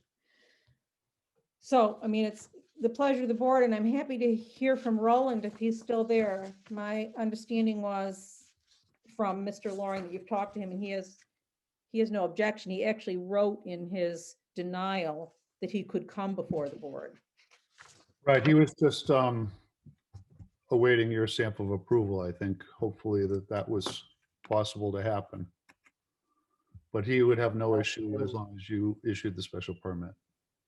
I don't know if he's still listening or not. He's here. Madam Chairman, I have no objection to this project whatsoever. The reason I sent Mr. Loring before the board for a special permit was at the advice of town council to protect him from anyone ever saying that shouldn't have ever happened. Moving the house, the existing house, demolishing the existing house and moving the new house out of the buffer zone is certainly a benefit to everyone. And I have no problems with anything that you just read in your, I don't know if we would call it a draft decision, but your opinion. Findings. Okay, Roland, I had another question. I did ask Bill this. It seems to me, you know, generally we involve Bill in these things and he's kind of our agent and he does the inspection and so on, but I think it's his view that since you're in charge of what, demolition permits and construction permits and the Board of Health, there's really no role for him to play. So we could, in our decision, just require, just for our sake of knowing it was complied with, a report, you know, some photos and a statement and a copy of the occupancy permit at the end of the process and allow you to do all of the supervision of it. Would that be fair to say? Absolutely. Okay. So members of the board, do you have questions regarding this proposal? Are you inclined to support it? Anybody want to speak? I have a Alice, well, go ahead, Francois. Francois. quick question. The property that is going to be demolished, what will happen to that particular section? It'll be returned to nature and become just natural buffer. So ferns and grass and, Does it have a cellar? no, it's a slab on grade and that will be removed. Okay, so you're doing the work to bring it back to nature. You're not Yes. just simply abandoning it, let nature. No, that's part of the DCR's approval and everything. And that is so stated in your plan. Yes, they want, this existing structure will be taken out of the buffer zone, including the slab, and it'll be returned to nature, natural environment. Thank you. That's the only question I have, Madam Chair. Who else had a question? Thank you. Madam Chair, Alice, Bill Homans. I Bill. know the area well out there and I know the home that he's talking about. I think this would be a great thing to upgrade the property and remove that old cabin. And the fact that it's going to be more in compliance with the standards of today, I think that's an awesome thing. And at this time, I'll make a motion to grant his permit or his application. Is there a second? Madam Chair, I would like to second this motion. Is there further discussion? If we're ready to vote, we'll vote on approving it. And then I'll have a permit, a draft opinion circulated within the next few days, which should be signed in person by everyone. Alice, Bill Homans, Yep. aye. John Okay. DeMalia, aye. Christopher Monroe, aye. Councilor Steiger, aye. And Alice Lipdahl, aye. Okay. Mr. Loring, it's approved but you need to get a written opinion from us, which I should have. I will circulate the draft opinion. If everybody's happy with it, they can come in and sign it. If not, if there are minor changes, we'll take it up on the 20th. Thank you very much to the board. Appreciate your support. Good luck. And thank you for doing such good work to put together. the Good doc- luck. Thank you very much. Okay, I've lost my agenda. Sad to say. Mallory, what's next on the agenda? Rate of extension hearing, Oh, yes, okay. expansion, sorry. We have a rate of growth. Oh, do you have a blurb to read on that? I do. Hopefully I don't cut out again. Okay. All right. I'm going to sign off. Thank you so much to everyone. Thank you, Mr. Loring. We'll Have be a in good touch night. Bye. through Mallory in the next few days. Thank you. Okay. All right. It's just pulling open. Oh, I found my agenda. I Found couldn't- it. I can read it. I have it open. So it says Hubbardston Planning Board will hold a public hearing which pertains to provide a public forum to review the proposed amendment of the last sentence of the Hubbardston bylaw, Article 6, rate of development, Section 6.8, periodic review and expiration, to extend the expiration date of the bylaw for 1 year to read, this bylaw shall expire July 1st, 2022, as provided for under the governor's order suspending certain provisions of the open meeting law. The planning board shall meet via virtual means.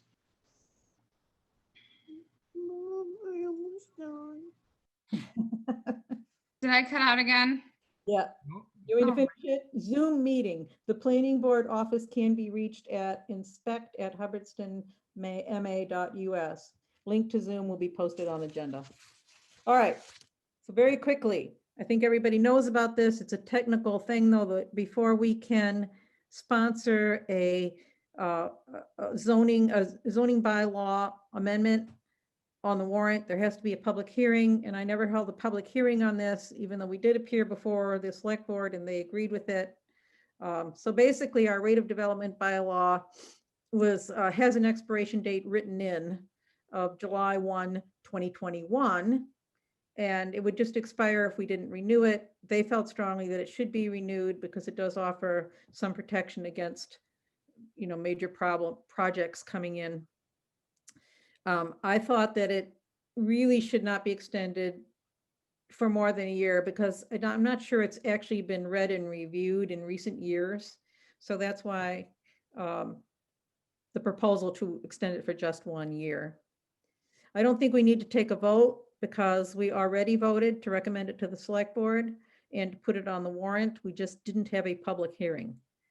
So are there anybody from the public that would like to comment, Mallory? There are no hands up. No hands up. All right. Any members of the board want to comment? Madam Chair, I'd like to just quickly comment on this here. I think that we have had a very unusual year where we've done a lot of work over the last 12 months. And on top of that, the COVID situation has really prevented us from actually seriously looking at the rate of development. Not to say that it is not a serious matter, it's just simply that we have had other more pressing needs, quite frankly. I think that allowing us to keep this in place, it doesn't mean that we have no growth. Growth is still permitted within the town. But we as a board do need to look at this here quite seriously. And I do think that we as a board need to make sure that we include that as part of the agenda. I think you and I have had some conversations about this here just on an ad hoc manner. I do believe there is a time for us to do a review of this here, to take a look at what the actual needs are for the town and also for the population that we're trying to serve. I would like to endorse this here to anybody who's interested in having this discussion with us in the future. But I do think this is a very, very important element for us to have, meaning have this additional 1 year buffer. We are a serious board. We are a board that has looked at very difficult and very serious conditions that are actually cropping up.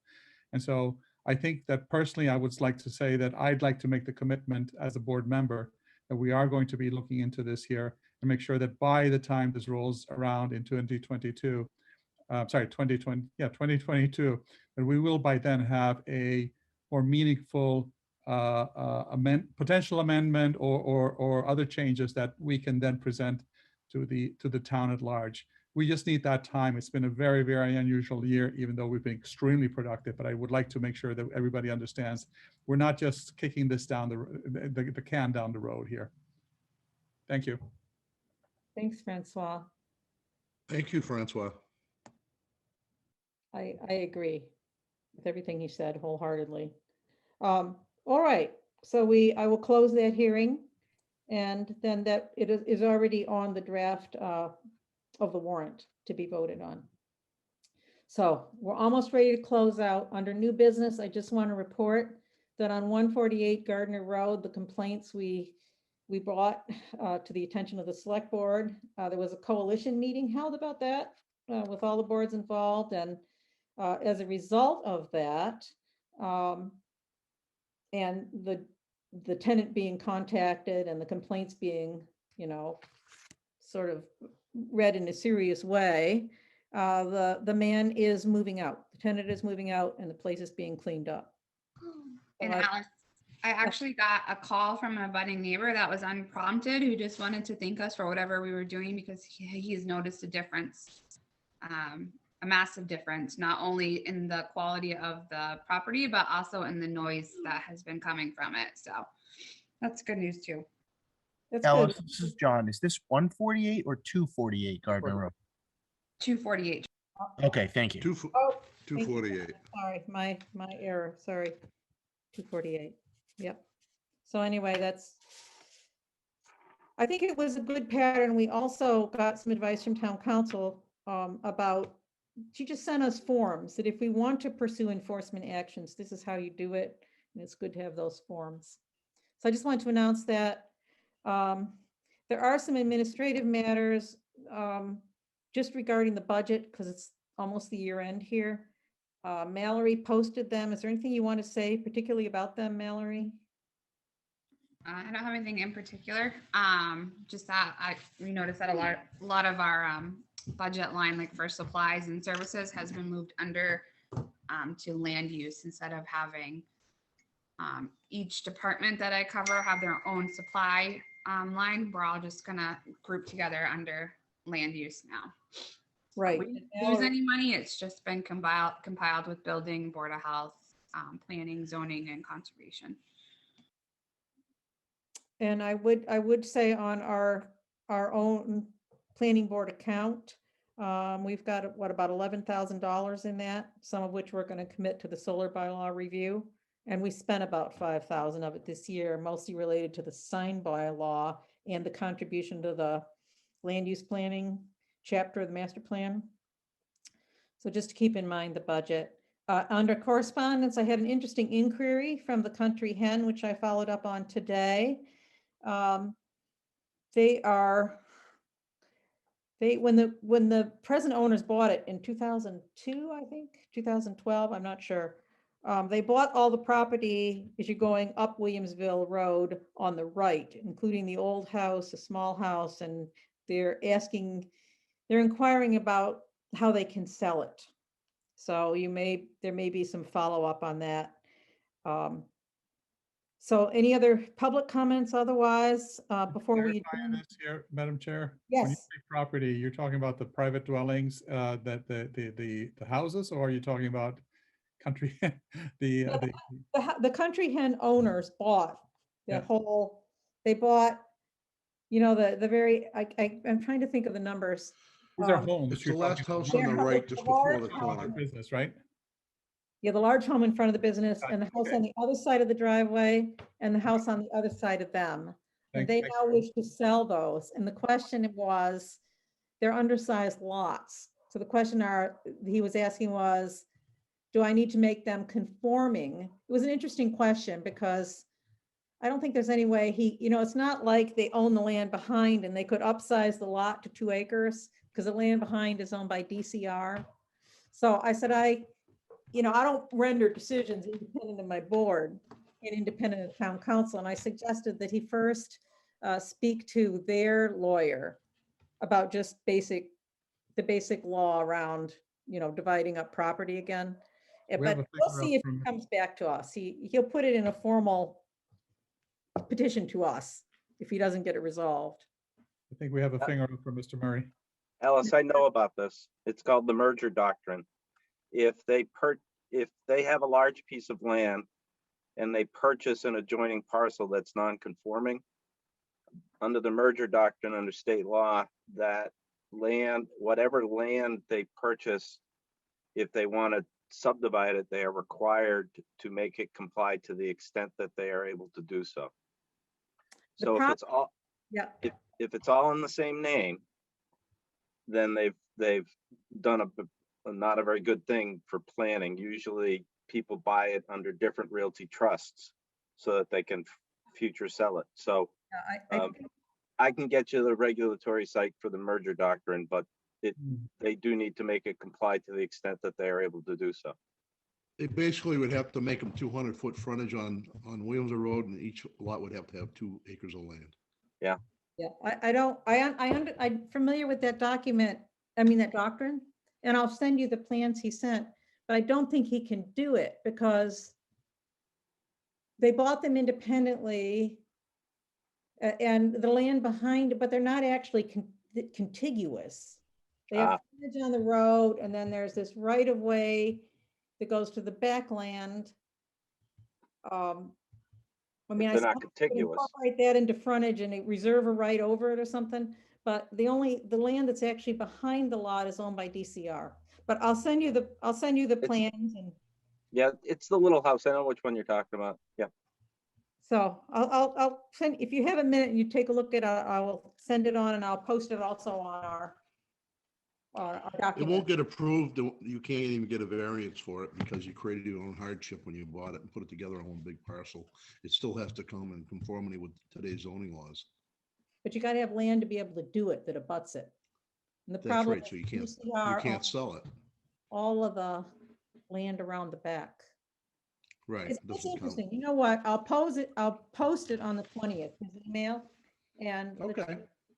the two plans, and I'll send a copy to Bill, and you can take a look at it. But I didn't promise him any answers. I told him he needed first of all, to consult a lawyer with respect to that doctrine, because but it's odd. It's not like it's not like that. It's really adjoining land where you could easily add frontage or more area. They meet at one point at the back of this lot. So anyway, I'll send it to you.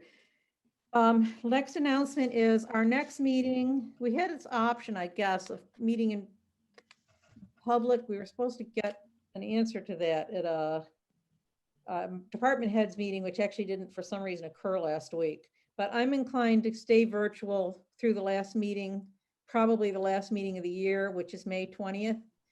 The reason I think it's the last meeting would be the first, June 1st is town meeting. So the third would be then the next Thursday if we had to make a meeting, which I don't want to have on that day. And then the next Monday is election day, and the board could change because we do have a contested election. So I'm thinking that's why May 20th, 6:30 should be our final meeting of the year, and June will reorganize. So I'm hoping we can deal with 69 Gardner Road, and I don't know what other loose ends, but all right, motion to adjourn. Oh, Alice, wait. Sorry, just one more thing. We have 3 invoices from Places Associates. Okay. That we need to vote to approve to pay on. The first one is for the Gardner Road Self-Storage Project, $1,500. The second one is for the 69 Gardner Road project for $2,835. And then the third one is for the Gardner Road self-storage again for $371. I hope I didn't cut out. You posted those, right? Yes, ma'am. Okay, I did look at them at some point. Can I have a motion to approve them? No. Madam Chair, Bill Sorry. Owens, I make that motion. Okay, to approve the 3 invoices from Places Associates. Bill's made the motion. Is there a second? I second the motion, John. That's John Demalia. Any further discussion? Hearing none, let's vote. Somebody want to start? Monroe, I. Counselor Steiger, yes. John Demalia, aye. Bill Holman's aye. And Alice Lipdahl, aye. Okay, so that passes. Now I'll take an adjourning motion. Madam Chair, Bill Holman's, I'll make that motion. John Demalia will second. Not debatable. Lipdahl, aye. Steiger, aye. Monroe, I. Demalia, aye. Bill Holman's aye. All right.